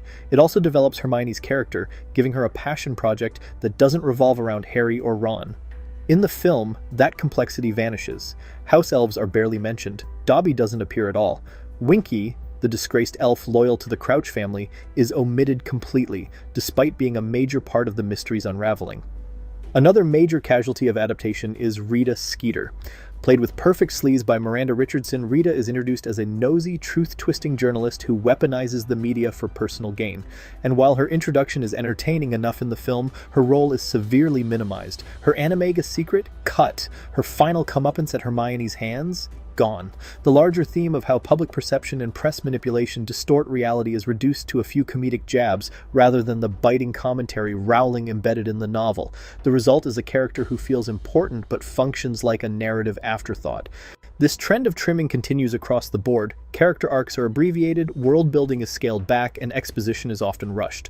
As a result, viewers who hadn't read the book were often left with lingering questions. Who were the Marauders again? Why did Barty Crouch Jr. lick his lips like a lizard? What was the deal with the Pensieve? The film tried to juggle too much while still meeting its blockbuster obligations, and in that balancing act, some nuance inevitably slipped through the cracks. And yet, for all its narrative shortcuts, Goblet of Fire builds to one of the most important and haunting moments in the entire series, the graveyard scene. This is where everything changes. The Triwizard Cup becomes a portkey. Harry and Cedric are yanked from the safety of competition into something ancient and evil. The air is still. The mood shifts. It's one of the most tonally jarring and brilliantly executed transitions in the franchise. One second, you're cheering with the crowd. The next, you're standing in a graveyard with a corpse at your feet, and Voldemort, resurrected and fully formed, stepping out of a cauldron. The scene is brutal. It doesn't cut away. It doesn't soften the blow. We see Cedric die with no fanfare, no heroic last words, just a flash of green light and a thud. Voldemort, now played by Ralph Fiennes, in a chilling, serpentine performance, emerges not as a cartoon villain, but as a calm, calculated embodiment of evil. He doesn't rage. He delivers monologues like sermons, slowly circling Harry, drawing out the fear, savoring the moment. The duel that follows is not a fight, it's a test of will. Harry doesn't win, he escapes, and that distinction is everything.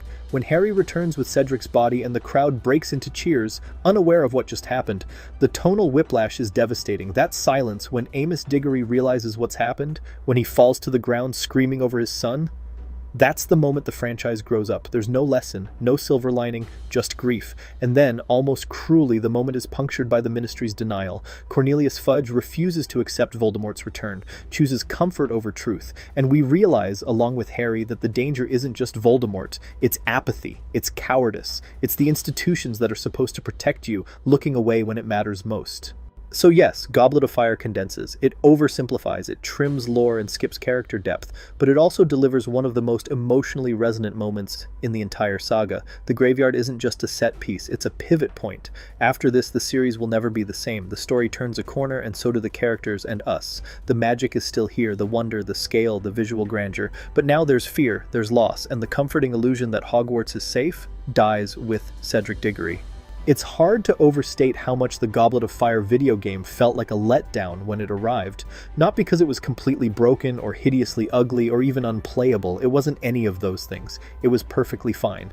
And that was the problem. In a series of games that, up to this point, had felt like increasingly immersive invitations to step into the world of Harry Potter, Goblet of Fire felt like being handed a toy wand and told to stand behind a velvet rope. You could push buttons, you could cast spells, but you couldn't live in the world anymore. The exploration was gone, the freedom was gone, and in its place was a shallow, frantic, arcade-style experience that felt more like a themed minigame collection than a true continuation of the franchise.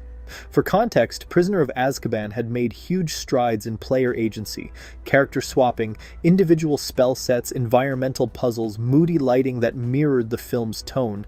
It wasn't perfect, but it was bold. Goblet of Fire, on the other hand, seemed to take all of that progress and flatten it. It introduced co-op play, yes, but at the expense of nearly everything that made the earlier games so compelling. Hogwarts was no longer a space to explore. It wasn't even really a space at all. Instead, the game was broken into short, repeatable, level-based missions, each themed around a location or event, and each designed with the logic of a score-based arcade shooter. The addition of drop-in, drop-out co-op sounds promising on paper. After all, one of the biggest fantasies of Harry Potter fans was being part of the trio. The game let you do that, sort of.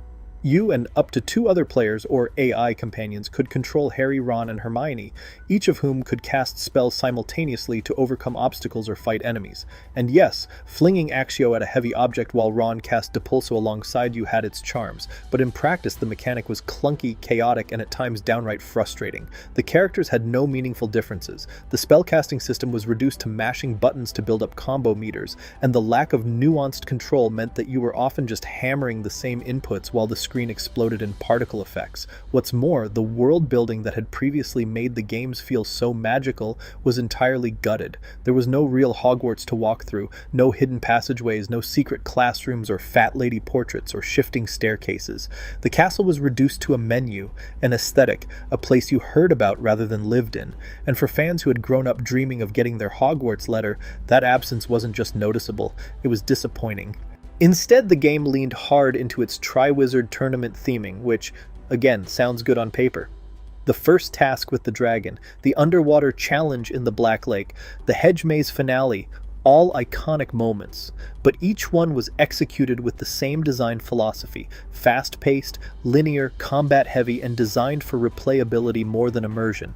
It felt like an answer to a different question, one focused on quick dopamine hits and short-term challenge rather than storytelling or atmosphere. The card collection system, where players could earn and equip modifiers to enhance their spells or stats, only added to the feeling that the game had become a shallow loop of grind and repeat rather than a genuine adventure. Graphically, it was a mixed bag. The characters looked slightly more like their film counterparts, but the art style was oddly cartoonish and inconsistent. The environments were overly dark, the animations stiff, and the menus cluttered. The UI didn't feel magical. It felt like a poorly reskinned generic fantasy game. The soundtrack, too, lost the ambient charm of the earlier games. Gone were the sweeping John Williams-esque melodies that made just walking through the castle feel like an event. In their place, louder, more generic action cues designed to ramp up urgency but strip away subtlety. And all of this might be forgivable if the Goblet of Fire game had brought something new to the table, but it didn't. It regressed. It narrowed its focus. It traded magic for mechanics. And while there's certainly an audience for this kind of faster-paced co-op experience, it simply didn't align with what Harry Potter games had built up to that point. Fans weren't looking for a score attack shooter. They were looking for a world, a place to return to, a Hogwarts that grew with them. Instead, Goblet of Fire gave us less of everything, less depth, less freedom, less wonder. It wasn't awful, it just wasn't special, and in a series defined by imagination and discovery, being forgettable might be the worst crime of all. This was the moment where the magic, in the games at least, started to fade.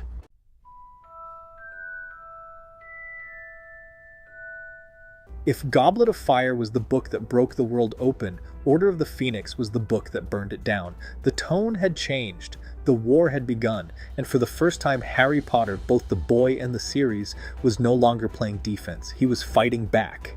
But that didn't come without cost. Order of the Phoenix, released in 2003 after a brutal 3-year wait, is the most divisive book in the series. Not because it lacks substance, in fact it's one of the richest entries thematically, but because it dares to make its hero unlikable, moody, isolated, furious. And it asks readers to sit with that discomfort. Gone is the wide-eyed child we met under the stairs in Philosopher's Stone. By book 5, Harry is angry. Not magic is hard angry, but fundamentally betrayed angry. By the adults who withhold the truth from him. By the Ministry, who denies the return of Voldemort. By Dumbledore, who won't even look him in the eye. And by the wizarding world at large, which has turned him from hero to pariah almost overnight. His frustration isn't just a plot point, it's the emotional core of the book. And for a lot of readers, especially those who were growing up alongside him, that rage hit home. It wasn't petulance, it was pain. Order of the Phoenix is, at its heart, a story about what it feels like to be gaslit by the world around you. And nowhere is that theme clearer than in the introduction of Dolores Umbridge. A villain more chilling than any Death Eater. Voldemort might kill you, but Umbridge will smile while she dismantles your agency, rewrites the truth, and punishes you for daring to speak up. She's evil in a way that feels real. Bureaucratic evil. Institutional evil. She doesn't need a wand to hurt you, just a quill that carves words into your skin and a government title to back her cruelty. Her presence at Hogwarts is a masterstroke of horror writing, precisely because it feels like the kind of power abuse we've all seen in the real world. This is the book where trauma becomes unavoidable. Harry's mental state deteriorates. He suffers visions, nightmares, a growing connection to Voldemort's thoughts that leaves him disoriented and paranoid. He lashes out at his friends, he doubts his mentors, he feels alone in a way that even his closest allies can't always reach. This isn't a magical detour from the war, it is the war, internalized, psychological, corrosive. Rowling forces us to watch our hero suffer, not from physical battles, but from the weight of responsibility and the absence of truth. And yet, even in the darkness, this is a book about resistance, about organizing in the shadows, about finding hope when no one gives it to you. Enter Dumbledore's army, a rebellion in miniature, forged not by soldiers but by students. It's one of the most emotionally satisfying arcs in the series. Watching Hermione, of all people, become the architect of an underground defense group is cathartic. Seeing Neville begin to transform into someone brave and capable is inspiring, and watching Harry take on the role of teacher, grudgingly at first but then with growing confidence, is quietly moving. He's not just learning anymore, he's leading. The Room of Requirement becomes more than just a cool magical gimmick. It's a symbol of this generation's refusal to be silenced, a secret haven carved into the very walls of the institution that has turned against them, a hidden place for knowledge, for community, for resistance. The DA is more than a club, it's a movement, a whisper of rebellion in a time of silence. And then there's Sirius Black, the closest thing Harry has to a father figure, now confined to the prison of his own family home. Grimmauld Place is more than just headquarters for the Order, it's a haunted house of legacy and rot. Sirius is a tragic figure, undone not by Death Eaters but by his own arrested development. He wants Harry to be James. He wants to relive his own rebellion, and in doing so he fails to give Harry what he really needs: stability. Their relationship is touching, frustrating, and painfully human, and it ends the only way it could, suddenly, violently, and with far too many things left unsaid. The final battle at the Department of Mysteries is one of the strangest and most fascinating in the series. It's messy, confusing, surreal, but that's the point. The kids aren't storming a battlefield, they're stumbling through rooms full of secrets, time, death, memory. It's all there, swirling around them like unfinished thoughts. And when Sirius falls through the veil, it's not just another death, it's the death of hope, of the fantasy that someone older, wiser, stronger will save them. After this, they know it's on them. But Order of the Phoenix also gives us prophecy, the idea that Harry's fate is not just personal but cosmic. Neither can live while the other survives. It's a chilling sentence, and one that recontextualizes everything we've seen so far. This isn't just a boy in a war. This is a chosen one, bound by fate, stripped of normalcy, and placed at the center of a conflict he never asked for. That's why Order of the Phoenix remains one of the boldest and most emotionally intelligent books in the series. It's not about answers, it's about anger, about pain, about what it means to keep fighting when you're tired, bitter, and alone. It's about the cost of resistance and the courage it takes to resist anyway. Yes, Harry yells a lot. Yes, it's the longest book in the series. Yes, the pacing can be slow, but that's the point. This is the slog of injustice, the erosion of safety. The year the magic starts to feel like something you have to protect, rather than something that protects you. Order of the Phoenix is a scream, a rallying cry, and a warning. The war has begun, and no one is coming to save them. With Order of the Phoenix, the Harry Potter film franchise entered its final era, and arguably its most divisive. This wasn't just another sequel, it was a turning point in tone, structure, and directorial vision, and at the center of that shift was David Yates, a name that, at the time, meant little to audiences outside the UK. He was known primarily for television dramas, including politically tinged, character-heavy stories like State of Play and The Girl in the Cafe. He had never directed a blockbuster, never worked with a budget even close to this scale, and yet Warner Brothers handed him the keys to the most valuable young adult property in the world, and, whether by design or inertia, he would go on to direct every Harry Potter film from this point forward. From the moment Yates stepped in, the visual language of the series changed. Gone were the warm, candlelit tones of Columbus, the whimsical artistry of Cuarón, and the teen energy of Newell. In their place, washed-out skies, hard shadows, and political tension simmering just below the surface. Yates brought a distinctly modern, grounded sensibility to the wizarding world. Less fairy tale, more war film. Under his direction, magic felt less like a childhood dream and more like a barely contained weapon. The Ministry of Magic became a place of fluorescent dread. Hogwarts grew colder, more gothic. Even the way spells were fired in battle, no more colorful bursts of energy, just white flashes like gunfire, reflected this shift. The wizarding world was no longer charming. It was dangerous, militarized, on edge. This shift wasn't just stylistic, it was strategic. Yates understood that Order of the Phoenix was a narrative about resistance in the face of systemic denial, and he leaned into that, politically, visually, structurally. But to get there, he had to make some serious cuts, and Order of the Phoenix, being the longest book in the series, was always going to be the tightest squeeze in a standard-length film. The result? The most aggressively trimmed-down screenplay in the franchise. Entire subplots were axed without ceremony. Quidditch, which played a crucial role in the novel, including Ron's character arc and Harry's infamous lifetime ban from the sport, was cut entirely. St. Mungo's Hospital for Magical Maladies, where we see the devastating aftermath of magical trauma, including Neville's parents and Gilderoy Lockhart's fate, was gone.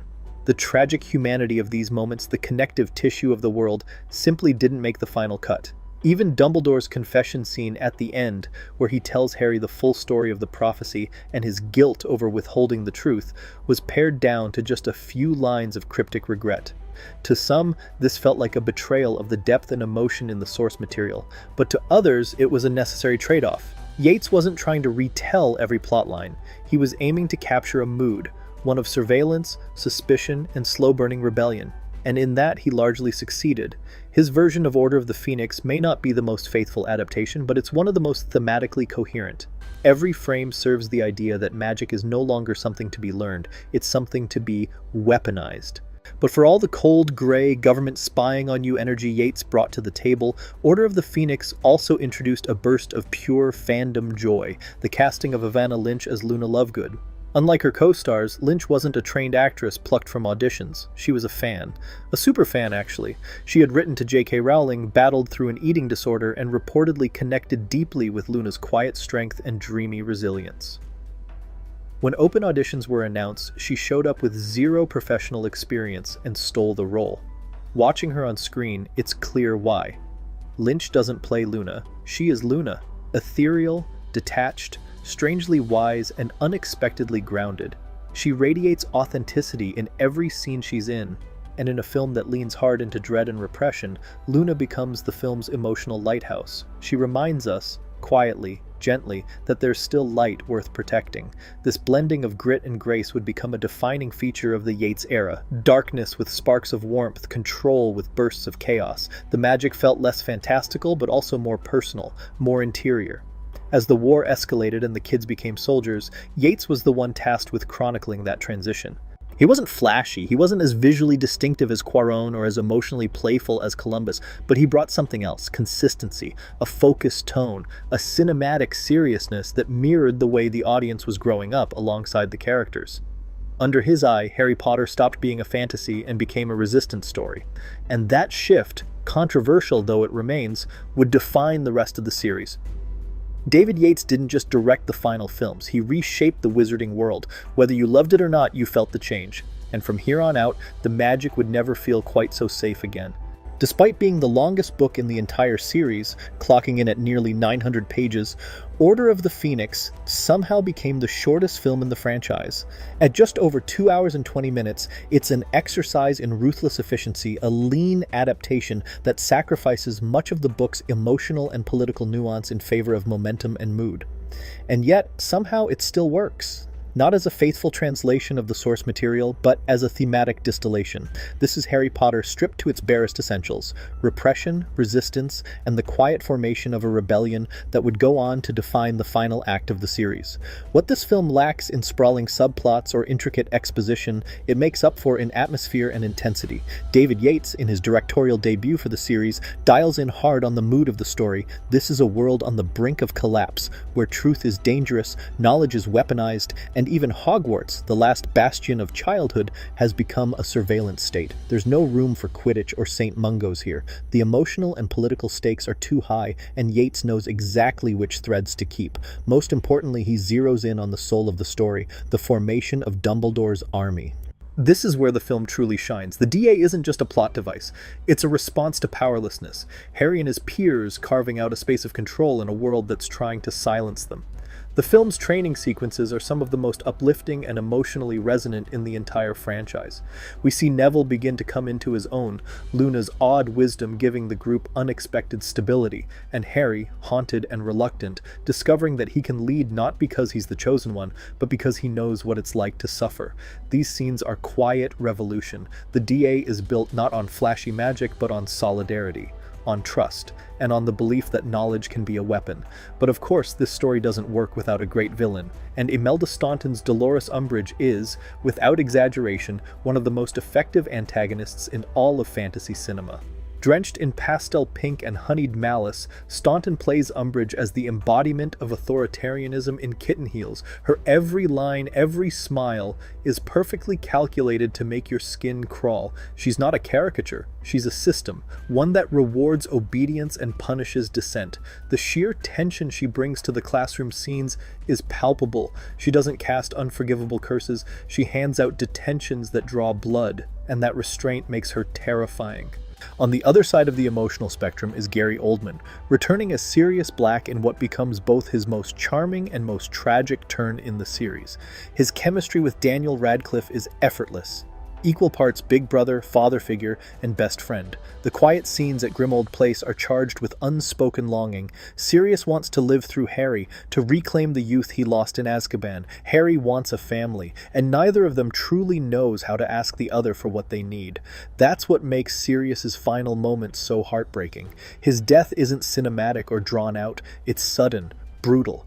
One moment he's dueling Bellatrix, and the next he's falling through the veil, swallowed by a mystery that even the wizarding world doesn't fully understand. And then there's the Ministry battle, which remains one of the most visually stunning and emotionally complex action sequences in the entire saga. Gone is the maze-like, riddle-filled surrealism of the book version. Instead, Yates gives us something sleeker, colder, and more cinematic. The black smoke trails of the Death Eaters, the streaks of white magic from the Order, the shattered prophecies raining down like broken promises. Every spell is treated like a bullet. Every movement is deliberate. It's not a messy brawl, it's a war ballet, beautiful and terrifying. The duel between Dumbledore and Voldemort is the climax of not just the film, but of the entire series up to that point. This is magic as elemental fury, fire and water, light and shadow. It's elegant, brutal, and utterly overwhelming. For the first time, we see Voldemort truly challenged, not by a child, not by circumstance, but by the only wizard who has ever truly been his equal. And when it ends, when the glass settles and the Ministry is left in ruins, there's no celebration, just silence. And truth. Voldemort has returned, and the world can no longer pretend otherwise. It's easy to criticize Order of the Phoenix for what it leaves out, and yes, much is missing. Subplots, character beats, lore, but what it retains is the core of the story, the injustice, the anger, the quiet resistance forged in the shadows, the understanding that rebellion doesn't always look like open warfare. It looks like teenagers learning spells in secret, trusting each other when the world won't. This is the beginning of the end. The war is here, and the kids aren't just surviving it, they're fighting back. At a time when the Harry Potter video game adaptations were teetering on the edge of irrelevance, bogged down by shallow mechanics and linear designs, Order of the Phoenix came along and, almost unexpectedly, delivered one of the most immersive fan experiences the franchise had ever seen.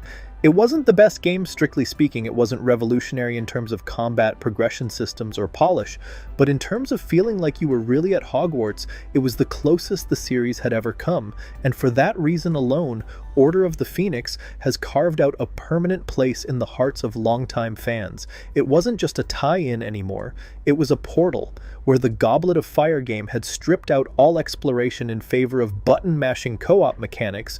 UTP swung the pendulum back hard in the opposite direction.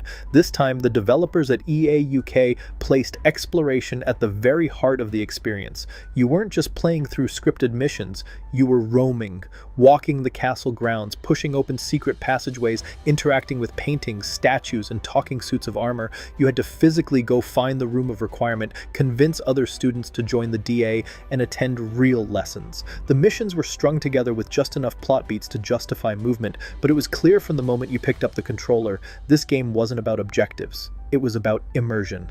The star of the show was Hogwarts itself, which had never felt so alive. Corridors stretched endlessly, staircases rotated in real time, classrooms buzzed with activity, and the courtyard felt like a real place where students could stop and chat. The attention to architectural detail was stunning for the time. The map, now accessible via the Marauders map in-game, let you track characters and quests with charming ink footstep trails. No longer were you moving between levels via menu screens, you were living in the school. For fans who had dreamed of attending Hogwarts, this was the closest they had ever come. Gameplay mechanics revolved primarily around gesture-based spellcasting, which, while occasionally clunky, especially on console versions, felt satisfying in a tactile, immersive sort of way. Using the right stick to perform flicks and loops to cast Alohomora, Wingardium Leviosa, or Reparo made the act of spellcasting feel personal and intentional. The game emphasized magic as utility, not just combat. You weren't blasting enemies every 10 seconds. You were using spells to fix bridges, unlock doors, levitate furniture, and solve puzzles scattered across the castle. It made the world feel responsive, as though you weren't just running through a film script, you were altering your environment. Combat itself was light. There were a few duel sequences, mostly involving training or defending DA members, but the game wisely leaned away from action-heavy mechanics and instead focused on the experience of being a student during one of Hogwarts' darkest years. There were side quests, collectibles, hidden challenges, and opportunities to explore every nook and cranny. You could speak to NPCs, take on errands, and use spells in everyday magical tasks. It may not sound revolutionary now, but for 2007, and especially for a licensed movie game, it was shockingly ambitious. And then there was the sound design, which did an enormous amount of heavy lifting. The ambient score, full of quiet chimes, echoing hallways, and soft melodic swells, perfectly mirrored the moody, uncertain tone of the film. Every common room had its own distinct atmosphere, and each section of the castle sounded alive in a way that added a layer of immersion you couldn't quite quantify. The game didn't need bombastic action tracks, it needed to feel like Hogwarts, and it did. Reception at the time was mixed from critics, largely because the gameplay loop was repetitive, the combat underdeveloped, and the graphics, while stylized, were starting to age. But for fans, none of that mattered. What the game lacked in technical brilliance, it made up for in heart. It was the first time a Harry Potter game truly let you live in the world, free from rails and scripted sequences. For that brief moment in time, Order of the Phoenix gave us something none of the books or movies could. Agency. The freedom to walk those halls, to cast your own spells, to explore the mythos at your own pace. It wasn't perfect, but it was magical. And for many players, this was the Harry Potter game they'd been waiting for. Not to fight, not to collect points, just to be there, at Hogwarts, where they belonged.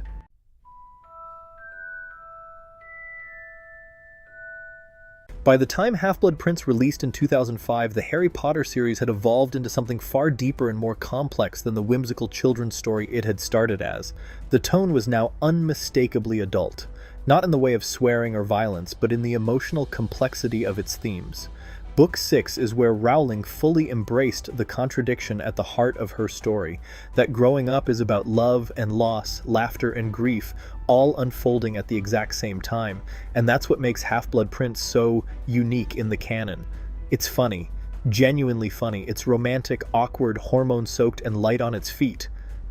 Until it isn't. Until the light dims, until a beloved character falls, and by the end you realize the laughs weren't filler. They were the last breath before the plunge. Structurally, this book is doing something incredibly tricky. It juggles two stories, one playful and intimate, the other ominous and sweeping. On one side, there's the everyday chaos of being a teenager, crushes, heartbreaks, jealousy and awkward tension, Ron and Lavender, Hermione's heartbreak, Harry finally realizing he has feelings for Ginny. These plot lines may seem inconsequential compared to prophecies and Horcruxes, but Rowling treats them with care. They're not distractions, they're real. Because the war doesn't pause for adolescence, and adolescence doesn't pause for war.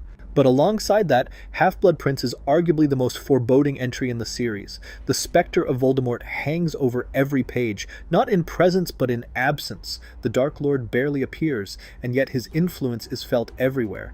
Death Eaters breach Muggle bridges. Diagon Alley is scarred, Hogwarts is no longer safe, and students whisper about who might be next. This isn't just a time of fear, it's a time of preparation. The book is, in many ways, about gathering knowledge before the storm. Dumbledore becomes a teacher again, this time to Harry directly, pulling him into his office to dissect the past in painstaking detail. We explore Voldemort's origin story, his childhood in the orphanage, his manipulations, his obsessions, his descent into a life that slowly erodes his humanity. These chapters read like a true crime dossier. They reframe Voldemort not just as a monster, but as a tragedy, one born of trauma, pride, and an unquenchable thirst for control. And then there's Snape. This is the book that truly begins to unravel his mystery, his role in Dumbledore's plans, his mastery of occlumency, his unbreakable vow to protect Draco, and of course, his identity as the Half-Blood Prince, a moniker that turns an old potions textbook into a character of its own. This subplot, quiet though it is, works on multiple levels. It shows us that Harry can be tempted by dark methods. His use of Sectum Sempra is one of the most disturbing moments in the series, and it hints that Snape's brilliance, bitterness, and long-standing grudge run deeper than we imagined. The mystery of the prince becomes the mirror image of Harry's heroism, a distorted reflection of what ambition can become when poisoned by resentment. But perhaps the most poignant thread in this book is Draco Malfoy. For 5 books, he's been comic relief, a punchable face in a Slytherin robe, but here, Rowling adds heartbreaking depth. He's no longer sneering for the sake of it, he's terrified. Tasked with a mission he can't possibly carry out, Draco becomes the perfect symbol of the cost of this war, a child trying to shoulder the weight of decisions no child should have to make. His breakdown in the bathroom, his stammered attempts at the vanishing cabinet, his inability to kill. It's one of the most tragic turns in the series, made more devastating by how isolated he is. Even Voldemort's followers don't respect him. Even his enemies begin to pity him. And then comes the ending, the moment that broke a generation of readers. The Astronomy Tower, the betrayal, the killing curse. Dumbledore dies, and not in a blaze of glory. Not with a defiant speech or a wand raised high. He dies pleading. He dies trusting someone who we've been taught not to trust. He dies at the hands of Severus Snape. And everything we thought we knew fractures. For the first time, the narrative doesn't offer comfort. There is no glimmer of, he's not really dead. No secret spell, just silence. Just the reality of loss. But the brilliance of this book isn't just in that moment, it's in the way the entire story leads you there without preparing you for it emotionally. It lulls you, with romance, with Quidditch, with Felix Felicis and Slughorn's parties and corridors filled with teenage drama, and then it takes it all away, because that's what war does. It doesn't wait for you to be ready. That's what makes Half-Blood Prince a masterpiece of tone. It's the calm before the storm. Except the calm is filled with longing, tension, and the creeping realization that childhood is ending. Not metaphorically, literally. The next book will not be at Hogwarts. The safety net is gone. Half-Blood Prince is a love letter to youth, written from the edge of a battlefield. It reminds us that even in dark times, people still fall in love. They still argue over who kissed who, they still hope, and they still lose. This book is about legacy, about the stories we inherit and the choices we make in response. And by the final page, one thing is clear. The war isn't coming. It's already here. By the time Half-Blood Prince went into production, the Harry Potter franchise had long since graduated from its early years of charming, slightly clunky visual effects and wide-eyed child actors. This was now a full-fledged cinematic behemoth, operating with blockbuster budgets, an all-star ensemble, and the weight of global expectation. It had outgrown the fantasy genre bubble. It was the cultural event of every release year, and with that growth came a level of technical and tonal maturity that was both ambitious and, at times, divisive. Visually, Half-Blood Prince is arguably the slickest and most polished of all the films. The special effects reached a new high watermark in realism and style. From the flowing tendrils of liquid luck to the violent fiery collapse of the burrow, every frame gleams with cinematic confidence. The film leaned heavily on moody desaturation, continuing Yates's visual evolution of the series into something grounded and ominous, but here that bleakness was blended with a painter's eye for color. The amber glows of Slughorn's office, the ghostly green of memory vials, the warm, candlelit haze of the common rooms. It's an aesthetic triumph, one that perfectly embodies the book's dual tone of comfort and dread. Half-Blood Prince doesn't just look good, it looks intentional. Every hallway, every shadow, every flickering torch is carefully composed to reflect a world losing its innocence. And while much of the film plays like a memory-laced, brooding teen drama, it's also quietly a horror film, especially in its flashbacks. The Tom Riddle memories, a crucial piece of Voldemort's puzzle in the book, are trimmed down and restructured here, but what remains is deeply eerie. The decision to cast Hero Fiennes Tiffin, nephew of Ralph Fiennes, as young Tom Riddle is more than just clever nepotism, it works. His cold, calculating stare as he casually asks about Horcruxes is genuinely unsettling. However, many fans were understandably frustrated by how much of Voldemort's origin was lost in adaptation. Gone were the gaunts, the ring, the full psychological deconstruction of how Tom Riddle came to fear death so completely that he mutilated his soul. The film gave us hints, not depth. It presented Voldemort's backstory as a haunting mood piece, not the cautionary tale it was in the novel. Similarly, the casting of Jim Broadbent as Horace Slughorn was a perfect choice in tone, even if his portrayal was more understated than some readers expected. Broadbent played Slughorn with a gentle, almost sorrowful air, less the pompous social climber of the book, more a broken man hiding behind dinner parties and awkward laughter. In some ways, it worked better for the film. In others, it flattened the character's complexity. Slughorn's guilt over the memory he gave young Tom Riddle, his unknowing role in creating Voldemort's Horcruxes, was meant to be a weight. In the book, it gnawed at him. In the film, it feels like a quiet regret, not a lifelong wound. Still, Broadbent's performance in the final pensive scene, where Harry uses Felix Felicis to coax the truth out of him, is a masterclass in subtlety. He's a man who knows he failed, and he desperately wants to pretend he didn't. But the most controversial change in the film wasn't about memory or magic, it was about romance, and more specifically, how the film prioritized teen drama over key plot and lore elements. In the book, romance is everywhere. Harry and Ginny, Ron and Lavender, Hermione's heartbreak, but it's woven through political horror and Voldemort lore. In the movie, it often takes center stage. Extended scenes of snogging, love potion mishaps, and relationship jealousy dominate the middle act. And while these moments are sometimes charming, and let's be honest, Daniel Radcliffe on Felix Felicis is a gift, they came at the cost of deeper world building. Many fans felt the romantic focus undercut the gravity of what was unfolding off-screen. The wizarding world was collapsing, Death Eaters were moving unchecked, Dumbledore was hunting Horcruxes, and yet, we were spending several minutes watching Ron struggle with postcoital awkwardness after drinking poisoned mead. The tension never fully built the way it should have. The stakes felt muted. Even Dumbledore's death scene, while visually stunning, came at the end of a film that, for large chunks, treated Voldemort's return like an afterthought.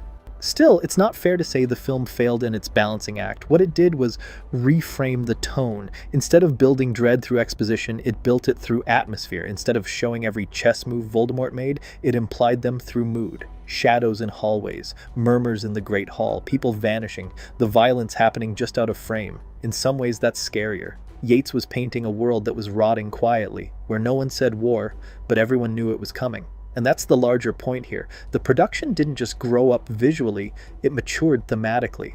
Half-Blood Prince was the film where the magic wasn't just fantastical anymore. It was emotional, melancholic, fleeting. The characters were growing up. So was the franchise. And even with its divisive choices, there's no denying that Half-Blood Prince marked the beginning of the end, the last laugh before the silence, the last kiss before the war. And behind the scenes, everyone knew it. The visual team, the writers, the actors, the tone on set had changed. The safety of Hogwarts was gone. Now came the reckoning. There's a quiet, aching beauty to the final act of Half-Blood Prince that lingers long after the credits roll. It's not explosive or dramatic in the traditional blockbuster sense. It doesn't end with a massive duel or a sweeping victory. Instead, the film's climax settles into something haunted, cold, empty. The calm before not just a storm, but a complete unraveling of everything Harry once believed was safe. It's here that David Yates leans fully into the emotional weight of the story's final chapters, sometimes to great effect and sometimes to frustrating omission.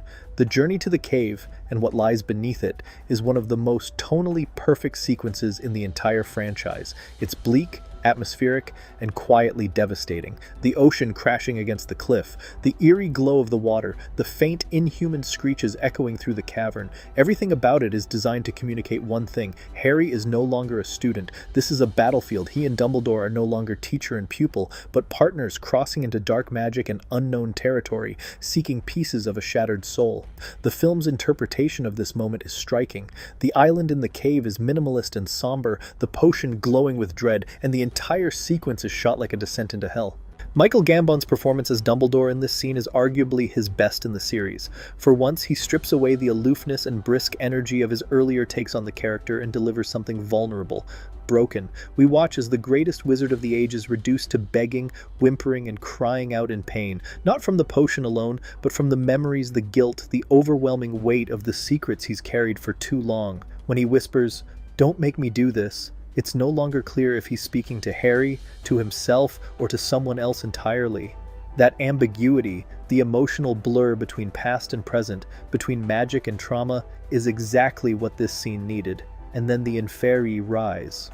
It's one of the darkest visuals in the series. Skeletal, half-rotted bodies clawing out of the water, dragging Harry under in complete silence except for the panic in his own gasps. For younger audiences, it was pure nightmare fuel. For longtime fans, it was a jarring reminder that Voldemort's evil wasn't theoretical. It was literal, corporeal.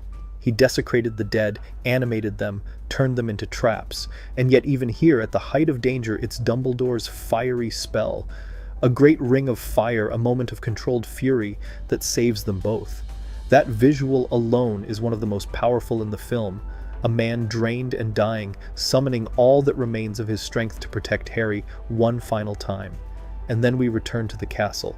Here's where the film becomes more controversial, because while the visuals are gorgeous, moody, candlelit, full of rising tension, the sequence on the astronomy tower is also emotionally subdued, almost too subdued.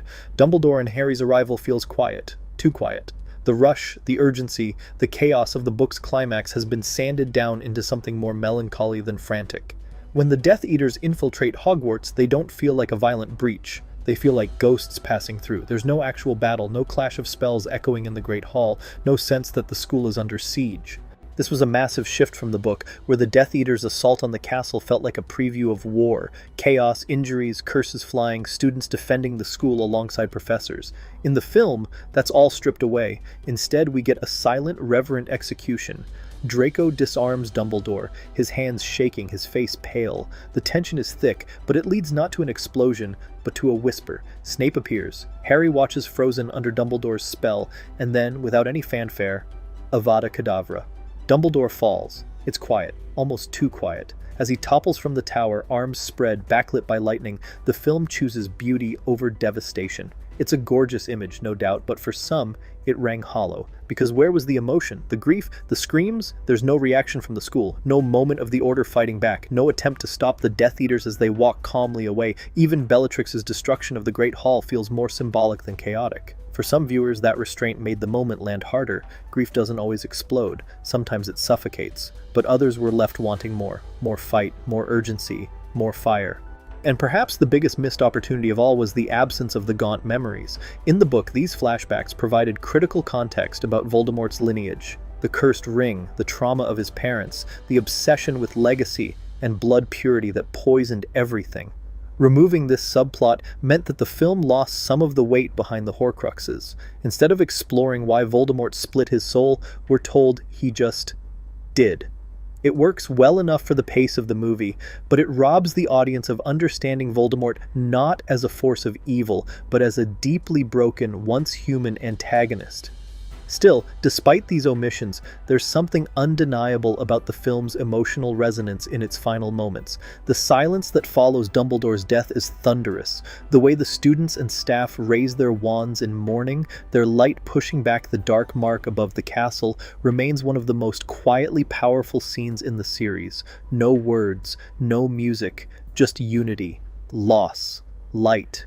So yes, Half-Blood Prince misses things, important things. It condenses, simplifies, and reframes, but it also understands something essential about grief. It's often not loud, it's heavy, it lingers, and it reshapes everything that comes after. Dumbledore is gone, the school is scarred, and the storm has fully arrived.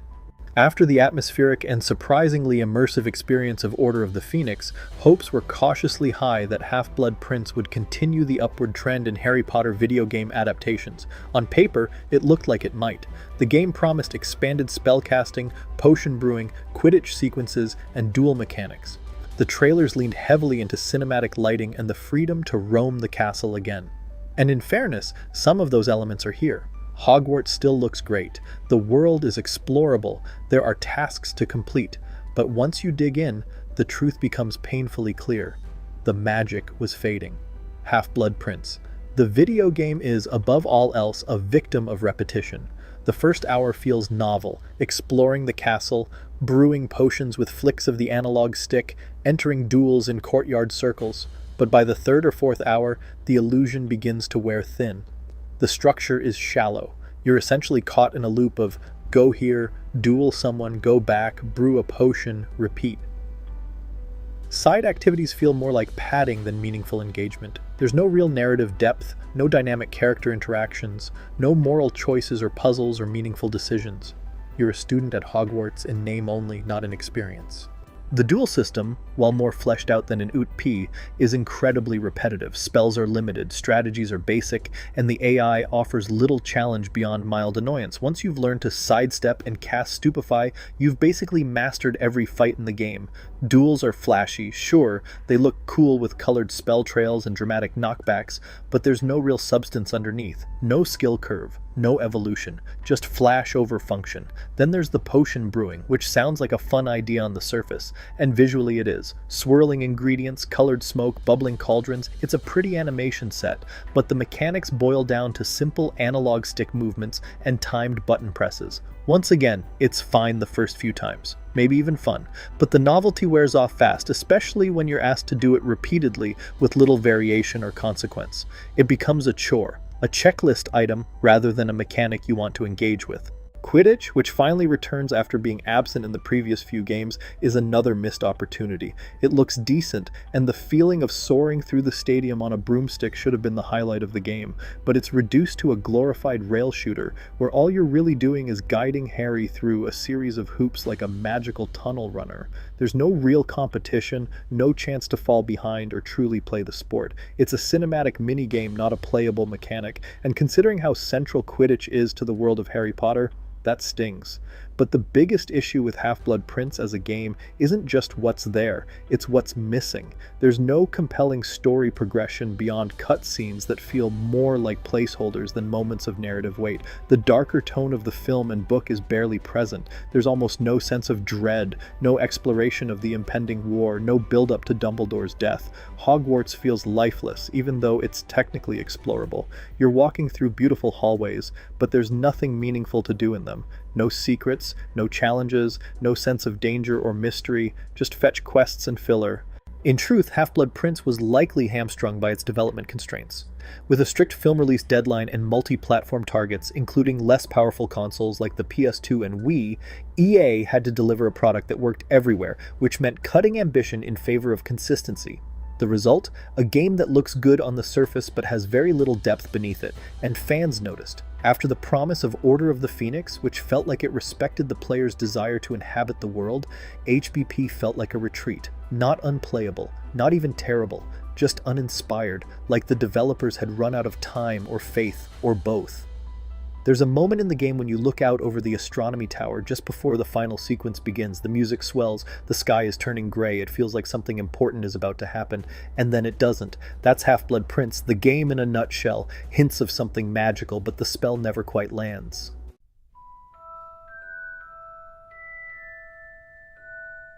After a decade of magic, mystery, and growing up alongside these characters, Harry Potter and the Deathly Hallows arrived with the full weight of legacy behind it. Book 7 was the culmination of everything: the slow-burning mysteries, the emotional trauma, the political allegories, and the subtle arcs that had been building since page 1. And fittingly, it didn't read like a final act full of triumphant swells and glorious last stands. Instead, it read like a survival story, a long, aching goodbye, a tale of war and grief, of isolation and identity, of friendship holding its breath just to endure one more day. In a series that had long walked the line between wonder and darkness, Deathly Hallows stepped fully into the shadows, and it never looked back. Structurally, the book broke all the rules Rowling had carefully constructed over 6 previous entries. There's no Hogwarts for most of it, no Quidditch, no House Cup, no safe, magical school with hidden corridors to explore. Instead, we're thrown into a world actively tearing itself apart. Death Eaters control the Ministry, Muggleborns are hunted, friends turn on each other, and our heroes, Harry, Ron, and Hermione, are reduced to fugitives, living in a tent, wandering forests, barely speaking, barely surviving. The decision to isolate them like this was bold, and for some readers, it was challenging. The momentum stalls, the plot slows, the world becomes small and quiet and bitter, but that was the point. This isn't an adventure anymore. It's a war, and war isn't always cinematic. Sometimes it's stagnant, boring, cold. That's how Deathly Hallows captured the reality of resistance. But even in the quiet, there's so much character work being done. Harry finally shoulders his role as the chosen one, not with arrogance or dramatics, but with resignation. He doesn't want glory, he wants peace. He wants it to end. This is where he truly becomes an adult, not when he duels Voldemort, not when he holds the Elder Wand, but when he realizes the cost of doing the right thing will be everything, including himself. His anger is tempered, his ego fades, he listens more, thinks more, and when the time comes to walk into the forest and offer himself up to death, it isn't a climactic moment of heroism, it's quiet, steady. He walks alone without hope of survival, because it's not about defeating Voldemort, it's about saving everyone else. And it's not just Harry growing up, everyone does. Ron, after years of insecurity and jealousy, finally begins to see himself as more than the sidekick. His temporary abandonment is painful, but it's honest. He's human. He breaks, but he comes back stronger, steadier, ready to fight not for recognition, but for love and justice. Hermione, who has often been the emotional backbone of the trio, steps into an even more profound role, sacrificing her own family, shouldering the weight of impossible decisions, and refusing to falter even when everything else collapses. This book tests her in ways that aren't magical. They're personal, ethical, and she passes every time. And then there's the larger architecture of the story, the Horcrux hunt and the Deathly Hallows myth. The first is the logical continuation of the plot. Find the objects anchoring Voldemort's soul, destroy them, and weaken him enough to finally end his reign. But the Hallows are something else entirely. They're symbolic, almost mythic. The tale of the three brothers, tucked in the middle of the book like a bedtime story, is one of Rowling's most elegant pieces of writing, a fairy tale that carries deep thematic weight. It reframes the entire series, casting Harry not as a conqueror or warrior, but as someone who chooses humility. He doesn't chase the unbeatable wand, he doesn't beg for resurrection, he simply accepts death as an old friend. And all of this builds to the final act, the Battle of Hogwarts. A moment readers had imagined for years, and it delivers, because it's not just a spectacle, it's personal. Every corner of the castle becomes a battleground. Every character steps into their final form. Neville becomes a leader. Molly Weasley gets her unforgettable moment. The teachers unite. The students take up arms. The house elves join the fight. It's messy and tragic and earned. Death is everywhere. Fred, Tonks, Lupin, Colin Creevey, and each one hurts. Each one matters, because war doesn't discriminate. It takes everyone. But even in that chaos, Rowling finds room for closure, for meaning, for redemption.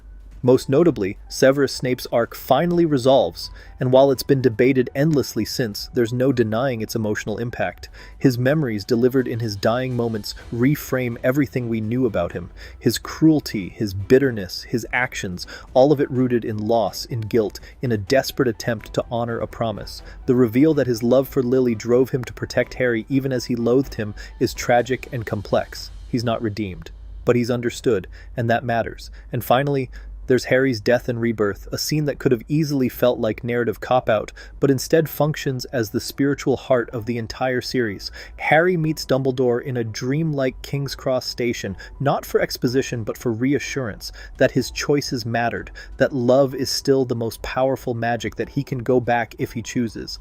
And he does. Not to kill, but to end the killing. The final confrontation with Voldemort isn't about overpowering him, it's about exposing him, disarming him, letting him collapse under the weight of his own ego. And then, just like that, it ends. There's an epilogue. People age. The world continues, and that's what makes Deathly Hallows so powerful. It lets the story rest. It acknowledges pain and grief and rebuilding. It doesn't promise a perfect world, just a better one. Deathly Hallows is not just a final chapter. It's the series coming full circle, not with a bang, but with understanding. That love always is what makes us strong, and that even in darkness we choose to keep going. By the time production began on Harry Potter and the Deathly Hallows, the franchise had evolved into one of the most iconic film series in cinematic history, and everyone involved knew it was time to say goodbye. With the decision to split the final book into 2 films, Warner Brothers made a calculated move that served both narrative and logistical needs. The story had simply become too large, too emotionally intricate, and too action-packed to be crammed into a single runtime. But this decision also gave the cast and crew one final gift: time to finish the story with care, not rushed, not abbreviated, but with space to breathe. And as the cameras began rolling, it wasn't just about crafting a finale, it was about capturing the end of an era. Filming Part 1 and Part 2 simultaneously meant that the production was always emotionally complex. On any given day, a scene from the beginning of the Horcrux hunt could be followed by one from the Battle of Hogwarts. One afternoon might be spent in the woods filming Harry and Hermione dancing in the tent. Another might be on a green screen stage, watching Voldemort collapse in a pile of ash. This interwoven structure reflected the very themes of the final chapters: disorientation, fragmentation, loss. For the cast, it was a strange experience. As Daniel Radcliffe put it in interviews, it always felt like we were saying goodbye 100 times before the actual goodbye. And yet there was a palpable sense that everyone involved understood the weight of what they were making. The sets were more expansive than ever: Malfoy Manor, the Ministry infiltration, Gringotts Dragon Vault, the shattered ruins of Hogwarts. The practical effects, stunts, and digital wizardry were being pushed to their absolute limit, but so too were the actors. Rupert Grint, Emma Watson, and Radcliffe, who had literally grown up on these sets, were now expected to carry emotionally raw, war-hardened characters through their most vulnerable moments, and they delivered. But it wasn't just the trio who felt the shift. The older actors, many of whom had seen the kids grow from wide-eyed preteens into accomplished professionals, approached these final scenes with a kind of reverence. Maggie Smith filmed her final scene, McGonagall leading the defense of Hogwarts, with proud authority, but later admitted to crying between takes. Helena Bonham Carter, known for her chaotic flair as Bellatrix, took time off camera to quietly reflect on the end of her villainous run. Ralph Fiennes, ever the consummate actor, carried the weight of Voldemort's crumbling reign with a seriousness that, even behind the scenes, gave others pause. And then there was Alan Rickman. For many fans, Rickman's portrayal of Severus Snape had long been a cornerstone of the films: stern, mysterious, quietly devastating. But what made his performance truly remarkable is that he had always known the ending. From the very beginning, J.K. Rowling had told Rickman the truth of Snape's loyalties and motivations, years before readers discovered them in Deathly Hallows. This knowledge shaped every word, every glance, every sigh he delivered across 8 films. He never revealed what Rowling had told him, but he carried it. And when the time came to finally lay Snape's story bare, he did so with heartbreaking precision. Rickman's final scenes, especially the one in the boathouse where Snape bleeds out, whispering for Harry to "look at me," were emotionally grueling to film. According to crew members, the set was dead silent when the scene wrapped, not just out of respect, but because everyone knew what they had just witnessed was definitive. Not just the end of Snape, but the end of one of the greatest performances in the entire series. Afterward, Rickman wrote a letter to Empire magazine reflecting on the experience. In it, he talked not about special effects or accolades, but about the power of storytelling, and how deeply this one had affected him. His final line: "There is no story so simple that it cannot be told well, or with love." And that sentiment rippled throughout the rest of the cast. Many actors gave emotional interviews during and after the final weeks of shooting. Emma Watson was open about crying through her last take. Rupert Grint described it as watching a chapter of life end in real time. Daniel Radcliffe later admitted he had trouble letting go. It felt like leaving home for good. Director David Yates and producer David Heyman worked to preserve the emotional energy of those final days, allowing the cast space to feel their way through the last scenes, not just as actors, but as people. When the final shot was completed, after months of rain-soaked wand battles, emotional reunions, and flash-forwards into a quieter future, there were no speeches, no fireworks, just tears, applause, and silence. The crew gave standing ovations. The cast hugged, and for the first time in over a decade, there was nothing left to film. What makes Deathly Hallows resonate so deeply, even now, isn't just how it ends the story, but how it allowed the people living it to say goodbye, not just to characters, but to childhood, to identity, to a set of sound stages in Leavesden that had become home. Behind the scenes, Harry Potter didn't just end, it exhaled. A long, bittersweet breath after 10 years of magic, and in that silence, it became legend. The choice to split Deathly Hallows into 2 films was met with skepticism when it was first announced. Was this really about doing justice to the story, or was it just a studio cash grab? But as soon as Part 1 hit theaters, it was clear this was the right decision. Not only did it allow the final book's sprawling, emotional, war-torn plot room to breathe, but it also gave us 2 radically different cinematic experiences. Part 1 is bleak, patient, and introspective, almost art house in its pacing. Part 2 is sweeping, explosive, and emotionally cathartic. Together, they're not just an ending. They're a farewell, carefully and deliberately composed to let us mourn, celebrate, and remember everything this story had been building toward. Deathly Hallows, Part 1 plays more like a survival film than a fantasy epic. Gone are the castle walls, the Quidditch games, the comfort of school robes, and familiar faces. This is Harry Potter at its rawest, a wandering, fragmented odyssey through forests, ruins, and hostile territory. The pacing is slow and deliberate by design. The trio doesn't have a plan, they're improvising, arguing, breaking. We watch them fracture under the weight of the mission. Ron leaves. Hermione cries in silence. Harry stares into nothing. This is what war does. It isolates. It steals time and hope and energy. Director David Yates leans hard into the quiet devastation, letting long silences speak louder than spell duels ever could. When Hedwig dies in the first 10 minutes, when Mad Eye is lost off screen, when Dobby falls on the beach with a whisper, each death feels matter-of-fact, sudden, unceremonious, and that's what makes them hurt. But within that quiet suffering, Part 1 also allows room for intimacy. The Harry and Hermione dance scene in the tent, for example, isn't from the book, but it's perfect. A moment of reprieve, of connection, a reminder that even in the darkest times, people reach for comfort. That scene, like many in Part 1, proves how confident the filmmakers had become in telling this story cinematically, not just as a checklist of book moments. They trusted emotion over exposition, and it worked. Then came Part 2, and everything exploded. From the moment we return to Hogwarts, the final chapter becomes something else entirely. This is the climax of a generation. The stakes are cosmic, but the conflicts are personal. What makes Part 2 so effective isn't just the visuals, though they are stunning, but the emotional payoffs woven through every frame. Every character gets a moment. McGonagall calling the suits of armor to arms, Neville limping forward, bloody and defiant, to challenge Voldemort, Molly Weasley screaming, "Not my daughter, you bitch!" Every beat lands, not because it's loud, but because we've been waiting 10 years to feel them. The action itself is massive. The Battle of Hogwarts is full-scale fantasy warfare. Trolls, giants, acromantulas, collapsing bridges, wand fire like artillery, but it never loses focus. It still feels like our story. We're not just watching castles fall, we're watching characters we love make choices, stand their ground, sacrifice. Lavender Brown dies, Fred dies, Lupin and Tonks, fingers barely brushing in death. The camera never lingers, just enough to break your heart and move on, because that's what war does. It doesn't pause. And then, just when the battle feels overwhelming, the film stops. It gives us the scene, Snape's memory.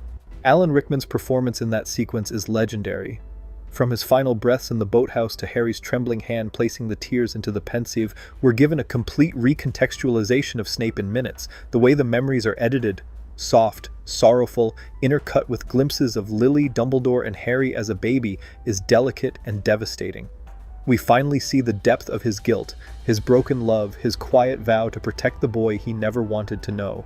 The single line that still echoes in pop culture, always. It's not about romanticizing Snape or excusing him, it's about understanding him. And Rickman, who'd carried this secret through the entire franchise, delivers it with gravity few actors could match. It's the emotional centerpiece of Part 2. From there, the film doesn't slow down. It races toward its final confrontation. But unlike most fantasy finales, the victory comes not from strength or power, but humility and restraint. Harry doesn't defeat Voldemort in a flashy duel. He gives him the chance to feel remorse. He tries to save him. When that fails, it's Voldemort's own obsession with dominance that undoes him. The Elder Wand turns on its master, and just like that, he's gone. No final monologue, no redemption, just the death of a man who split his soul one too many times. And finally, the dust settles. The film ends not with fireworks, but with closure. The epilogue, though divisive in its aging makeup choices, serves its purpose. It tells us the most important thing: the war ended and life continued. Harry didn't become a god or a king, he became a dad. He lives quietly, peacefully. The scar no longer hurts. That's the victory. So, when we look back at Deathly Hallows Parts 1, 2, we're not just watching the end of a story, we're watching the payoff of a decade of belief in friendship, in sacrifice, in love, and in the idea that even the most ordinary boy could change everything. If the Harry Potter films ended with grace and gravitas, the same cannot be said for the final entries in the franchise's video game adaptations. After years of experimentation, some more successful than others, the Deathly Hallows Part 1 and Part 2 games marked a jarring tonal and mechanical departure from everything that had defined the series thus far. The vibrant, explorable Hogwarts from Order of the Phoenix and Half-Blood Prince? Gone. The clever puzzles, character interactions, and sense of magical wonder? Nowhere to be found. What we got instead were two grim, gray-colored third-person shooters with barely any soul and even less polish. Games that not only failed to capture the emotional climax of the story, but actively worked against everything fans loved about being immersed in the wizarding world. The most baffling decision came with the core gameplay design. Rather than building on the semi-open world exploration and school life simulation that had been growing in complexity since the third game, EA opted to go all in on linear, cover-based combat mechanics, seemingly inspired by popular action shooters of the time like Gears of War or Call of Duty. But unlike those games, which were built on fluid systems and carefully tuned level design, Deathly Hallows Part 1-2 felt clunky, unresponsive, and hollow. Instead of feeling like a wizard in a dangerous, unfolding war, you felt like a wand-wielding soldier trapped in corridor after corridor of repetitive encounters. In Part 1, stealth segments were introduced as if someone at EA realized halfway through development that they needed to shake things up, but these sequences, sneaking past snatchers or avoiding Death Eaters, were frustratingly shallow, relying on painfully simplistic AI and trial-and-error gameplay that had more in common with outdated PS2 mechanics than anything resembling modern stealth. These sections didn't build tension, they just slowed the game down, and all the while the environments never varied: gray woods, gray hallways, gray ruins, with only the occasional flickering torch or magical fire to remind you this was supposed to be Harry Potter. Part 2, for all its slight improvements in polish, doubled down on combat at the expense of everything else. With the Battle of Hogwarts as its central event, the game should have delivered a sweeping, cinematic experience full of chaos, urgency, and character-driven moments. Instead, it felt like a glorified tech demo. Go here, kill the same wave of enemies, trigger a cutscene, repeat. The spell variety was limited, the level design linear, and the controls on every platform remained stiff and unintuitive. Even duels, which had once offered some level of strategy and flair, were reduced to what felt like aim and shoot wand fire, indistinguishable from basic gunplay. Worst of all, these games completely fumbled the emotional weight of the ending. Where were the meaningful character moments? Where was Snape's memory? Where was the confrontation in the forest? The final duel? In the book and film, these scenes were earned. They were rich with consequence. But in the game, you might defeat Voldemort and barely realize it. It happens fast, with little fanfare, and even less context. There's no gravity, no swelling music, no sense of finality. Just another cutscene dropped into the middle of a clunky shooter, reminding you that, yes, technically this is supposed to be Harry's last stand. From a development standpoint, it's clear EA was facing constraints: tight deadlines, multi-platform releases, the need to align with the film marketing cycles. But even with that understanding, there's no getting around it. These were disappointing games. Not just because they were technically weak, but because they abandoned the very identity that had made earlier entries, even the janky ones, so beloved. Those earlier games, warts and all, understood that being in the wizarding world was the magic.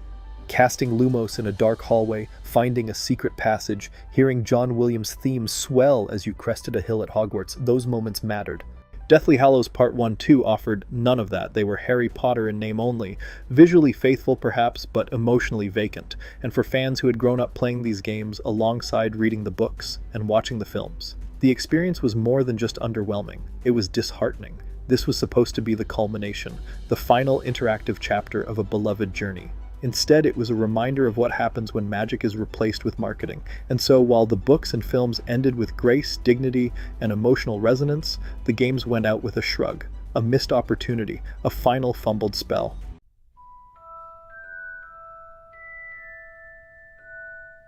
For millions of fans around the world, Harry Potter wasn't just a story, it was a shared childhood, a cultural milestone that defined not just what they read, but who they became. To grow up with Harry Potter between 1997 and 2011 was to live in real time with the characters, to be 11 when Harry was 11. To wait eagerly for each book release, each film premiere, each new drop of lore or hint of what was still to come. The journey wasn't isolated to the pages or the screen, it bled into every part of growing up. It became a ritual, a rhythm. A generation didn't just watch Harry, Hermione, and Ron grow up, they grew up with them. There was nothing quite like the anticipation of a new Harry Potter book release, the countdowns, the midnight lines snaking out of bookstores, the party atmospheres, where kids and parents alike came dressed in cloaks and scarves, wands in hand, eyes lit with excitement. For many, these were their first midnight events, their first deep literary obsession, their first experience of what it meant to be part of something bigger, a community, a fandom, a movement. The moment those hardcovers were opened, you could hear the collective gasp of a world turning its pages in sync. Movie premieres brought that same energy to theaters.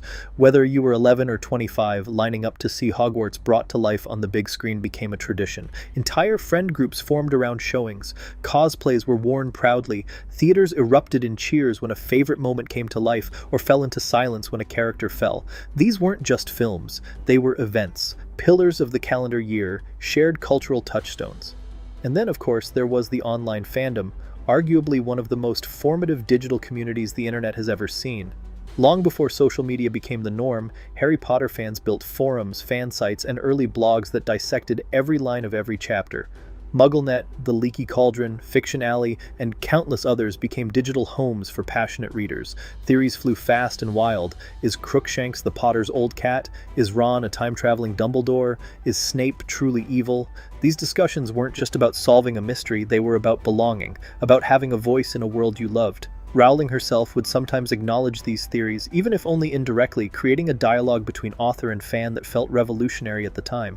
Pottermore, launched in 2011, tried to bottle that spirit, an official home for fans, complete with exclusive writing from Rowling, interactive features, and the famous Sorting Hat quiz that divided fans into houses in a more authentic way than ever before. It became a new rite of passage, not just which house you wanted to be in, but which one you were given. Fans debated it, resorted themselves, internalized it. I'm a Ravenclaw, someone might say, not just as trivia, but as identity. This wasn't just fandom, it was self-expression, and the creativity didn't stop there. Wizard rock, yes, an actual subgenre of music, emerged from the fandom, with bands like Harry and the Potters, Draco and the Malfoys, and the Whomping Willows crafting entire albums based on the books. Their songs weren't just novelty, they were cultural artifacts, written with genuine passion, humor, and love for the source material. You had songs about Cho Chang, protest anthems about Dolores Umbridge, and ballads for Fred and George. They toured libraries, they played conventions, they built an entire music scene rooted in love for a fictional universe.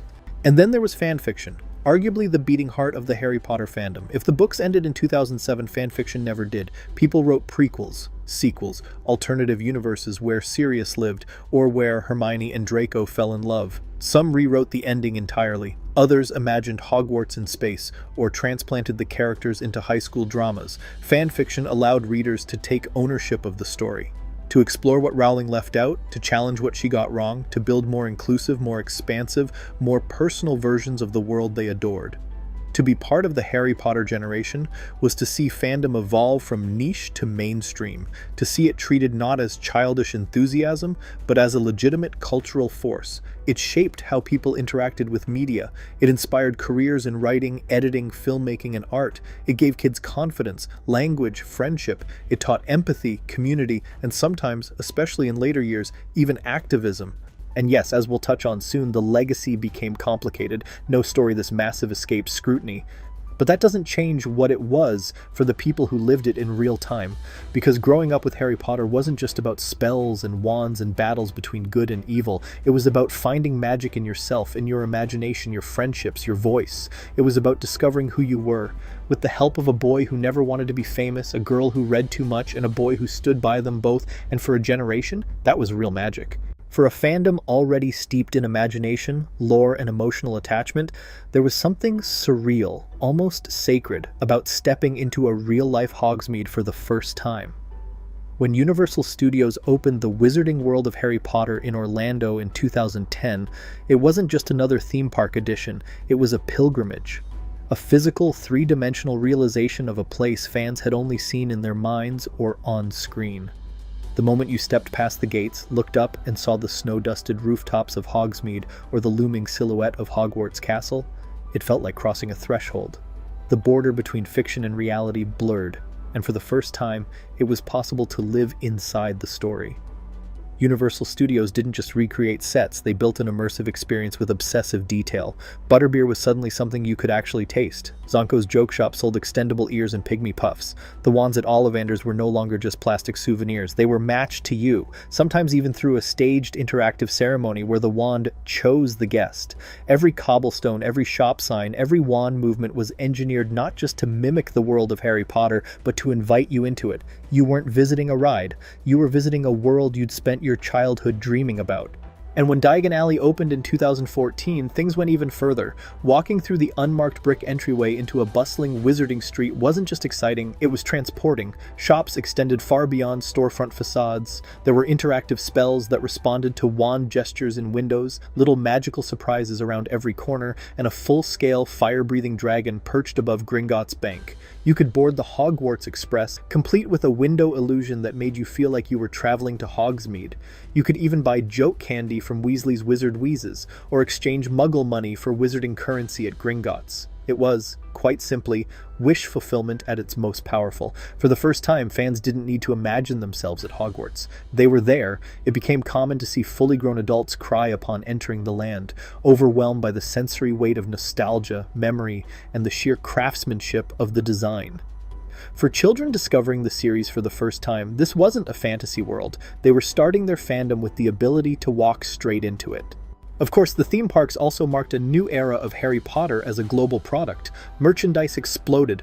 Wands, robes, house scarves, chocolate frogs, time turners, journals, jewelry, prop replicas. The sheer volume of officially licensed products expanded exponentially, and with it came an undeniable shift. This was no longer just a book series or even a film franchise, it was a multi-billion-dollar brand. The Wizarding World became a centerpiece of Universal's identity, driving ticket sales, expanding into parks in Japan and Hollywood, and reshaping tourism altogether. Families planned full vacations around walking through Diagon Alley. Lines formed hours before opening. The parks were no longer an accessory to the franchise, they were the destination. And yes, some critics have pointed out the increasing commercialization of the Wizarding World, how the themed lands like the later stage plays or Fantastic Beasts spin-offs sometimes feel like a monetized afterglow of something that used to be more organic. But for fans, that didn't matter as much, because the heart of the experience wasn't in the cash registers or the souvenir bags, it was in the details, the smell of parchment in flourish and blots, the sounds of Hedwig's theme floating through the alley, the first glimpse of Hogwarts through mist and pine trees. That feeling of being young again, of believing again, can't be commodified, no matter how many logos are stamped on the bottom of a mug. The Wizarding World theme parks became a living monument to fandom, a way to keep the magic alive long after the books ended and the final credits rolled. They offered something rare in media history, the ability to physically return to the story whenever you needed to. And for the Harry Potter generation, that meant everything. Because we didn't just want to read about this world, we wanted to live in it. And finally, we could. Coming back to Harry Potter now, years after the final film faded to black and the last book was carefully placed back on the shelf, there's something surreal about revisiting it all. It's a bit like walking through a house you used to live in. It's still familiar, still magical in many ways, but now you see the cracks in the walls, the moments where the paint's chipped, the windows don't open quite as easily, and the things you never questioned as a kid start to feel complicated. Let's start with what still works, because there's a lot. The bones of this story, the structure, the journey, it's all solid, timeless even. The series is built on this foundation of universal themes: love, loss, sacrifice, friendship, identity, and ultimately, choice. The idea that who you become matters more than what you were born into, that love is the most powerful kind of magic, that grief is heavy, and anger is real, and hope can survive even the darkest moments. Those ideas, they still resonate, maybe even more now. The character arcs still land. Harry's journey from a lonely boy in a cupboard to someone who walks willingly into death to protect others. That's not just heroic, that's human. The way the books handle trauma, fear, loyalty, even politics, especially in the later volumes, is surprisingly mature. And structurally, these books knew exactly when to grow up with their audience. Each one steps deeper into moral gray areas, lets the world get darker, and never talks down to the reader. That takes craft. That takes heart. But not everything has aged so gracefully. Let's talk about representation, because this is one of the areas where Harry Potter stumbles hard. For a world as vast and detailed as this one, it's shockingly white, overwhelmingly Eurocentric, and pretty narrow in its portrayal of race, culture, and identity. Sure, we have characters like Cho Chang or Kingsley Shacklebolt, but they're side notes, not fully realized people. They don't get the same depth or complexity. It starts to feel like diversity was included more as an afterthought than an intention. Even within the magical world, the way non-human species are handled raises eyebrows now. House elves, goblins, giants, these aren't just fantastical beings, they often end up mirroring real-world stereotypes or systems of oppression. Take the house elf plot, for instance. Hermione starts a campaign for their rights, which is commendable, but the narrative brushes it aside. The elves themselves are written as happy in their servitude, and the issue is dropped before it ever really goes anywhere. It could have been a deep exploration of systemic injustice. Instead, it's reduced to background noise. There's also classism that slips in around the edges. Poverty is often the butt of the joke. Just look at how the Weasleys are treated early on, and characters like Dudley or the Dursleys are painted with broad, almost caricatured strokes. It's not malicious, but it's shallow. Nuance is missing in places where it really matters now. But maybe the most telling thing is how the fandom responded to these gaps. Over the years, fans took the foundation Rowling gave us and started building on it. They wrote fanfiction where Hermione is black. They explored queer relationships, reimagined characters, rewrote endings, built whole universes that felt more inclusive, more authentic, more alive. The community filled in the blanks the books never addressed. That's powerful. That's what happens when a story hits deep enough that people want to fix the parts that didn't feel right. Stage adaptations like Cursed Child even cast a black Hermione, and while that sparked debate, it also revealed something important. People wanted to see themselves in this world. They always had. And they were willing to claim space in it, even when the original text didn't give them one. So yeah, rewatching or rereading Harry Potter today is a bit of a mixed experience. It's still moving, still full of heart, still capable of bringing tears to your eyes or goosebumps to your skin. But it also brings up questions that weren't being asked back then. Questions that should be asked now. That's not a bad thing. That's what growth looks like. Because loving something doesn't mean pretending it's perfect. It means looking at it honestly, appreciating what it gave us, while recognizing where it fell short, and maybe, just maybe, helping to shape what comes next. Because this story isn't just something we consumed, it's something we grew with, and that growth continues, even now. This is the part of the story that's a lot harder to talk about, because when we revisit Harry Potter today, it's impossible to do so without also revisiting its creator, and the complicated, often painful shadow she now casts over the world she built. For a long time, J.K. Rowling was seen as untouchable, a modern literary giant, the woman who went from scribbling on napkins in cafes to building one of the most successful book series in publishing history. Her story was baked into the magic. She wasn't just the author, she was part of the mythos. Fans adored her, quoted her, looked to her tweets and interviews for clues about the characters, the world, the future. She wasn't just building canon, she was living in it with us. But in the years following the end of the main series, Rowling's presence in the fandom shifted from beloved guide to controversial figure. It started slowly, odd clarifications about characters, strange post-series additions that felt more like Twitter retcons than genuine expansions of the story. Suddenly Dumbledore was gay. Suddenly wizards didn't use plumbing before Muggle toilets. These weren't revelations woven into the books, they were announcements dropped in after the fact. And while some fans embraced the new information, especially Dumbledore's sexuality, which was long speculated, others questioned the timing and sincerity. Why didn't this appear in the text? Why now?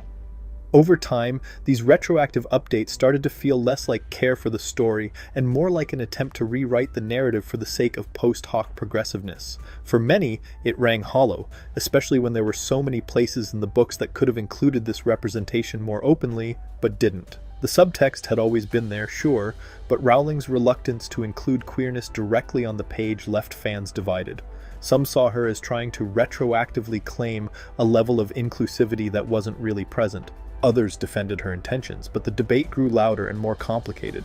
Then came the real backlash. In recent years, Rowling made a series of public statements and tweets about gender identity and trans rights that sparked outrage. What began as concern about language and labels quickly escalated into open hostility toward trans people, especially trans women.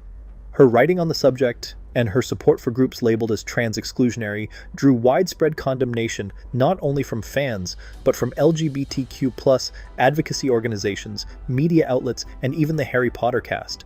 Daniel Radcliffe, Emma Watson, Rupert Grint all publicly distanced themselves from her views, reaffirming their support for the trans community. For many fans, especially queer and trans fans who had found comfort, community, and identity in the world of Harry Potter, the betrayal hit hard. The very author whose story had taught them about acceptance, about standing up for what's right, now seemed to be on the other side of the fight. And that left everyone with a difficult, deeply personal question: can you still love the art when you no longer respect the artist? There's no easy answer to that. For some, Rowling's actions permanently severed the emotional connection. They can't look at the books or the films or even the merchandise the same way again. For others, the world of Harry Potter has become something separate from her. It's not hers anymore, it's ours. It belongs to the fandom, to the kids who read it under the covers with a flashlight, to the queer teens who found pieces of themselves in the margins, to the writers and artists and fans who have reshaped it into something more inclusive, more loving, more hopeful. Because stories do grow beyond their authors. They evolve, they change hands. And Harry Potter, for all its imperfections and controversies, has long outgrown its creator. The canon may be fractured, the legacy may be messy, but the heart of the story, the fight against oppression, the value of empathy, the importance of choosing what's right over what's easy, still matters. It still resonates. We don't have to ignore the flaws to feel the impact. We just have to be honest about all of it, the good, the bad, the magical, and the maddening. That's part of growing up too. And maybe that's what this all comes down to, realizing that magic isn't always perfect. Sometimes it falters, sometimes it changes shape. But that doesn't mean it didn't matter. That doesn't mean it didn't help us become who we are. After Deathly Hallows Part 2 closed the curtain on the original saga, the Wizarding World had a rare opportunity, an epilogue not just for the characters, but for the franchise itself. It could have ended there, gracefully with a generation changed and the story complete. But in today's media landscape, no billion-dollar brand ever really ends. So in 2016, the Wizarding World returned, not through a new book or a stage play, but through a prequel film series, one that promised to show us the secrets of Dumbledore's past, the early rise of Grindelwald, and the global scope of magic in the years before Harry ever stepped foot in Hogwarts. The result was Fantastic Beasts, and for a while it looked like it might actually work. The first film, Fantastic Beasts and Where to Find Them, had potential. It was whimsical, visually rich, and introduced us to a likable new protagonist in Newt Scamander. Shy, awkward, more comfortable around creatures than people, it offered a fresh perspective on magic, one not bound to Hogwarts hallways or Chosen One tropes. The creatures were imaginative. The 1920s New York setting was novel, and it seemed like the franchise might carve out something new, without leaning too heavily on nostalgia. It wasn't perfect, but it felt like a promising beginning. But then, things got messy, really messy. The second film, The Crimes of Grindelwald, changed the tone completely. Gone was the lightness and charm of the first movie. In its place was a convoluted plot bursting with lore dumps, retcons, and characters we barely knew or cared about. What was supposed to be a series about magical zoology and a rising dark wizard morphed into an incoherent political thriller with timeline contradictions, unresolved subplots, and baffling reveals. McGonagall shows up before she should even be born. Dumbledore has a mysterious brother that canon never mentioned. Nagini is reimagined as a cursed woman of color whose story goes nowhere. The entire thing felt like a tangled web of missed opportunities, and that's before even getting into the real-world controversies. Johnny Depp, originally cast as Grindelwald, became a lightning rod for public backlash following domestic abuse allegations and a very public legal battle. While some fans campaigned to keep him, Warner Brothers recast the role with Mads Mikkelsen by the third installment. Around the same time, Ezra Miller, playing Credence, a character central to the story, became embroiled in multiple legal and behavioral controversies. The casting headlines overshadowed the movies themselves, making it harder and harder to focus on the fiction when the behind-the-scenes drama was louder than anything on screen. Then there's the writing. It's no exaggeration to say that Fantastic Beasts doesn't seem to know what it wants to be. Is it a quirky story about a magical biologist and his creatures? A political allegory about rising fascism in the wizarding world? A Dumbledore origin story? A Grindelwald war epic? It tries to be all of these things, and in doing so, becomes none of them effectively. Characters are introduced and forgotten, major plot threads are dropped or overwritten, the stakes never feel clear, and the emotional through line that grounded the original series, love, loss, friendship, courage, is often missing entirely. By the time The Secrets of Dumbledore came out in 2022, the fatigue had fully set in. Fans were tired, the general audience had stopped caring. What was once a globally anticipated franchise was now met with a shrug. The film floundered at the box office, and the future of the series, originally planned as 5 films, now hangs in limbo. No one's sure if there'll be a 4th or if Warner Bros. Will quietly move on. And maybe that's the real tragedy of Fantastic Beasts. It didn't just fail to recapture the magic, it diluted it. By trying to expand the universe without clear vision or care, the franchise began to feel more like content than story. The awe and wonder of discovering this world, replaced by lore dumps and empty spectacle. That's not to say it was all bad.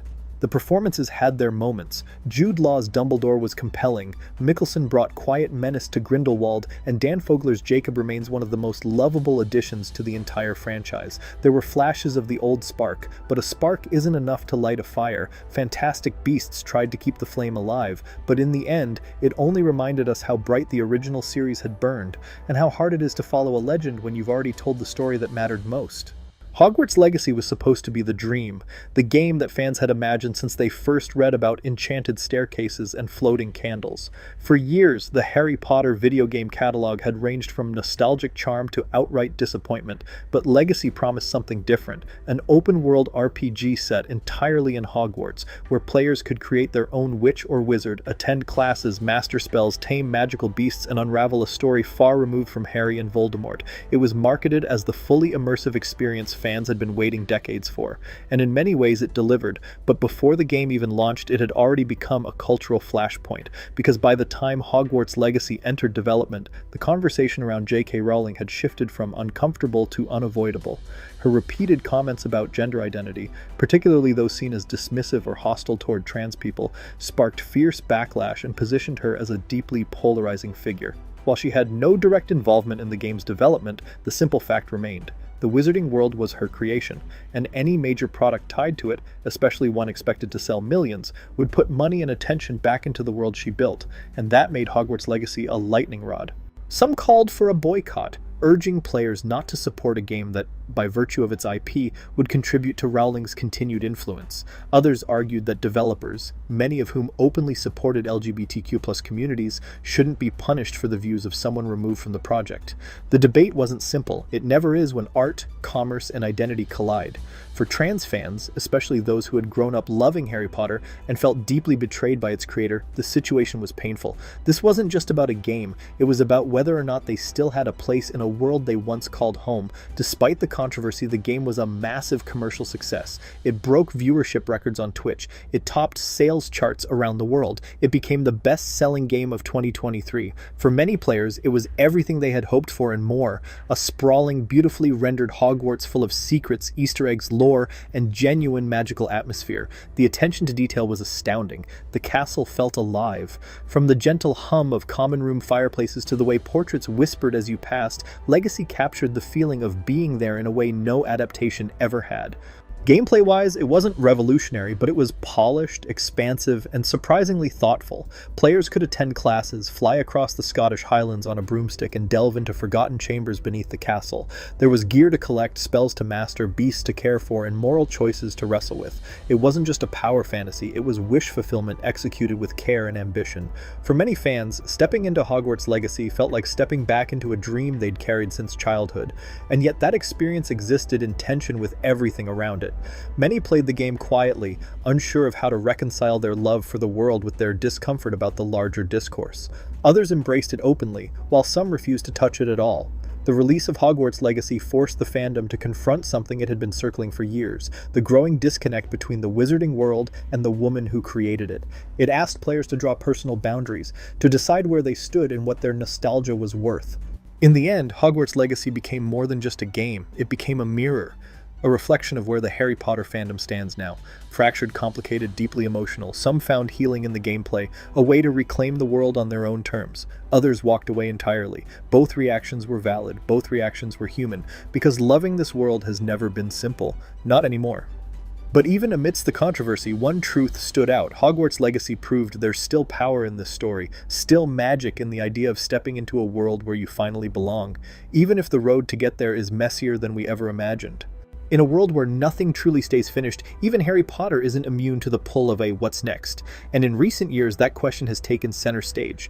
With the original story told, the prequel series faltering, and the fandom more divided than ever, the Wizarding World stands at a strange crossroads. One where nostalgia, controversy, and corporate ambition all clash in a fog of uncertainty. But one thing's clear, the story isn't over. Not yet. Let's start with the headline, the HBO Max reboot. Announced with a glossy sizzle reel and the promise of a faithful decade-long television adaptation, this new project aims to retell the original 7 books as a high-budget TV series, with each season covering one book. On paper, it sounds like an obvious win, more time to flesh out characters, adapt subplots the films left behind, and bring new cinematic depth to a story that millions already know by heart. And yes, there's potential there. Imagine actually spending time in St. Mungo's, getting the full arc of Percy Weasley's moral conflict, seeing Peeves the Poltergeist cause chaos, or watching the Marauders' story play out in proper flashbacks. The HBO version could offer the depth the films never had time for, and in a prestige TV era where slow burn storytelling thrives, that could be a powerful thing. But there are problems, big ones. First off, fatigue. The original films are still widely beloved and not very old by reboot standards. Many fans are still deeply attached to the original cast, especially Daniel Radcliffe, Emma Watson, and Rupert Grint, whose chemistry defined the series. Recasting those roles will be a monumental challenge, not just in performance but in emotional investment. There's a risk that no matter how well crafted the reboot may be, it ends up feeling redundant, less like a bold new vision and more like corporate recycling. Then there's the Rowling problem, still looming large. She's listed as an executive producer, and her involvement is already drawing fire from fans who feel alienated by her public views. While HBO claims the reboot is about celebrating the books themselves, it's impossible to separate the text from its author, and many viewers are wary of giving her more control or financial reward. The question isn't just, will it be good, but is it wanted? And yet, for all that, there is an appetite for more Wizarding World content, just not all of it in the form WB seems ready to deliver. Take The Cursed Child, the stage play sequel that stirred its own storm of controversy when it premiered in 2016. Meant to be a continuation of the original series, it follows Harry and Draco's sons, Albus and Scorpius, as they travel through time, change key moments in history, and uncover a new, convoluted threat involving a secret child of Voldemort. Some fans loved it, praising its theatrical creativity and emotional arcs. Others, not so much. The play was often criticized for its wild retcons, odd character choices, and melodramatic plot. For many, it felt more like licensed fan fiction than true canon. And yet, it sells out shows around the world. People do want more from this universe. They're just not always sure how they want it. Which brings us to the real question. What does the future of Wizarding World storytelling actually look like? There are options if Warner Bros. Is willing to look beyond the core trio. The Wizarding World is massive, rich with untold stories, different cultures, unexplored eras. Imagine a prestige drama about the rise of the founders of Hogwarts. Or a thriller set during the First Wizarding War. Or a coming-of-age story about students at Ilvermorny or Castellobruxo or Mahutokoro. Stories that build the world out rather than rehashing what's already been done. Stories that invite new voices in. Stories that dare to move forward instead of always circling back. But to do that, the franchise will have to evolve. It'll have to loosen its grip on legacy, be willing to let new creators reinterpret the magic, and take seriously the criticisms that have piled up over the last decade. If it keeps chasing nostalgia, it'll eventually run out of room. But if it learns to listen to its fans, to its critics, to the world that changed while it wasn't looking, it might just find something new to say. Because that's the real magic of storytelling. It never really ends. It just changes hands. And maybe that's the future the Wizarding World needs. Not a reboot, not a sequel, but a rebirth. It's hard to put into words what Harry Potter really means to me. It's more than a book series, more than a franchise, more than a nostalgic touchstone for an era. For me, like so many others, Harry Potter was an escape, a companion, and a home, especially during the moments in life when it felt like the real world was just too much to handle. When things were difficult, when life felt unfair or lonely or overwhelming, I could always open a book and disappear into a world where magic was real, where friendship and bravery and love mattered more than anything else, and where even a kid who felt like an outsider could end up saving the world. I grew up with these stories. I remember what it felt like to count down the days to each book release, to stand in line at midnight with hundreds of other fans, buzzing with excitement and theories. I remember sitting in dark theaters with a bucket of popcorn and a lump in my throat, watching my favorite moments brought to life on the big screen. I remember reading the final chapter of Deathly Hallows with tears in my eyes, not just because it was the end, but because it felt like I was saying goodbye to a part of myself. But I never really left. And neither did Harry Potter. Even after the books were done and the movies wrapped, I stayed connected. Through fan fiction, through friendships forged over house allegiances, through long debates about the ethics of Dumbledore and the tragedy of Snape, through my wife. We built part of our wedding around the series. I carry it with me, literally inked into my skin. It's woven into the fabric of who I am, and I know I'm not alone in that. There's something profoundly powerful about growing up with a story, watching it evolve alongside you, learning new things from it every time you revisit it, not just about the characters, but about yourself. And yes, some parts of it haven't aged well, some of it needs to be looked at with a critical eye, but that doesn't erase the impact it had. That doesn't undo the love we felt for it and still feel. Because for so many of us, Harry Potter was our first fandom, our first real connection to something bigger than ourselves. It gave us language for things we couldn't name at the time: loneliness, bravery, loyalty, grief. It gave us community. It gave us a world to believe in when our own didn't always feel magical. And what a world it was. Hogwarts was more than just a castle. It was hope. It was safety. It was that impossible, wonderful dream that somewhere out there we belonged. That maybe our letter was just a little late. So this whole video isn't just a retrospective. It's a love letter to the fandom, to the friends who stayed up late reading theories online, to the people who dressed up for midnight premieres and argued passionately about house placements, to the creators who filled the gaps the original stories left behind, to the kids who felt like they didn't fit in until they opened a book and realized they weren't alone. And it's a love letter to that feeling you get when you hear John Williams's score swell for the first time in years, and suddenly your chest gets tight and your eyes sting and you remember exactly who you were when you first believed in magic. Because no matter how much time has passed, whether you're rereading the books or just hearing the music on a rainy day, you always find your way back. And somehow that old castle is still there, waiting.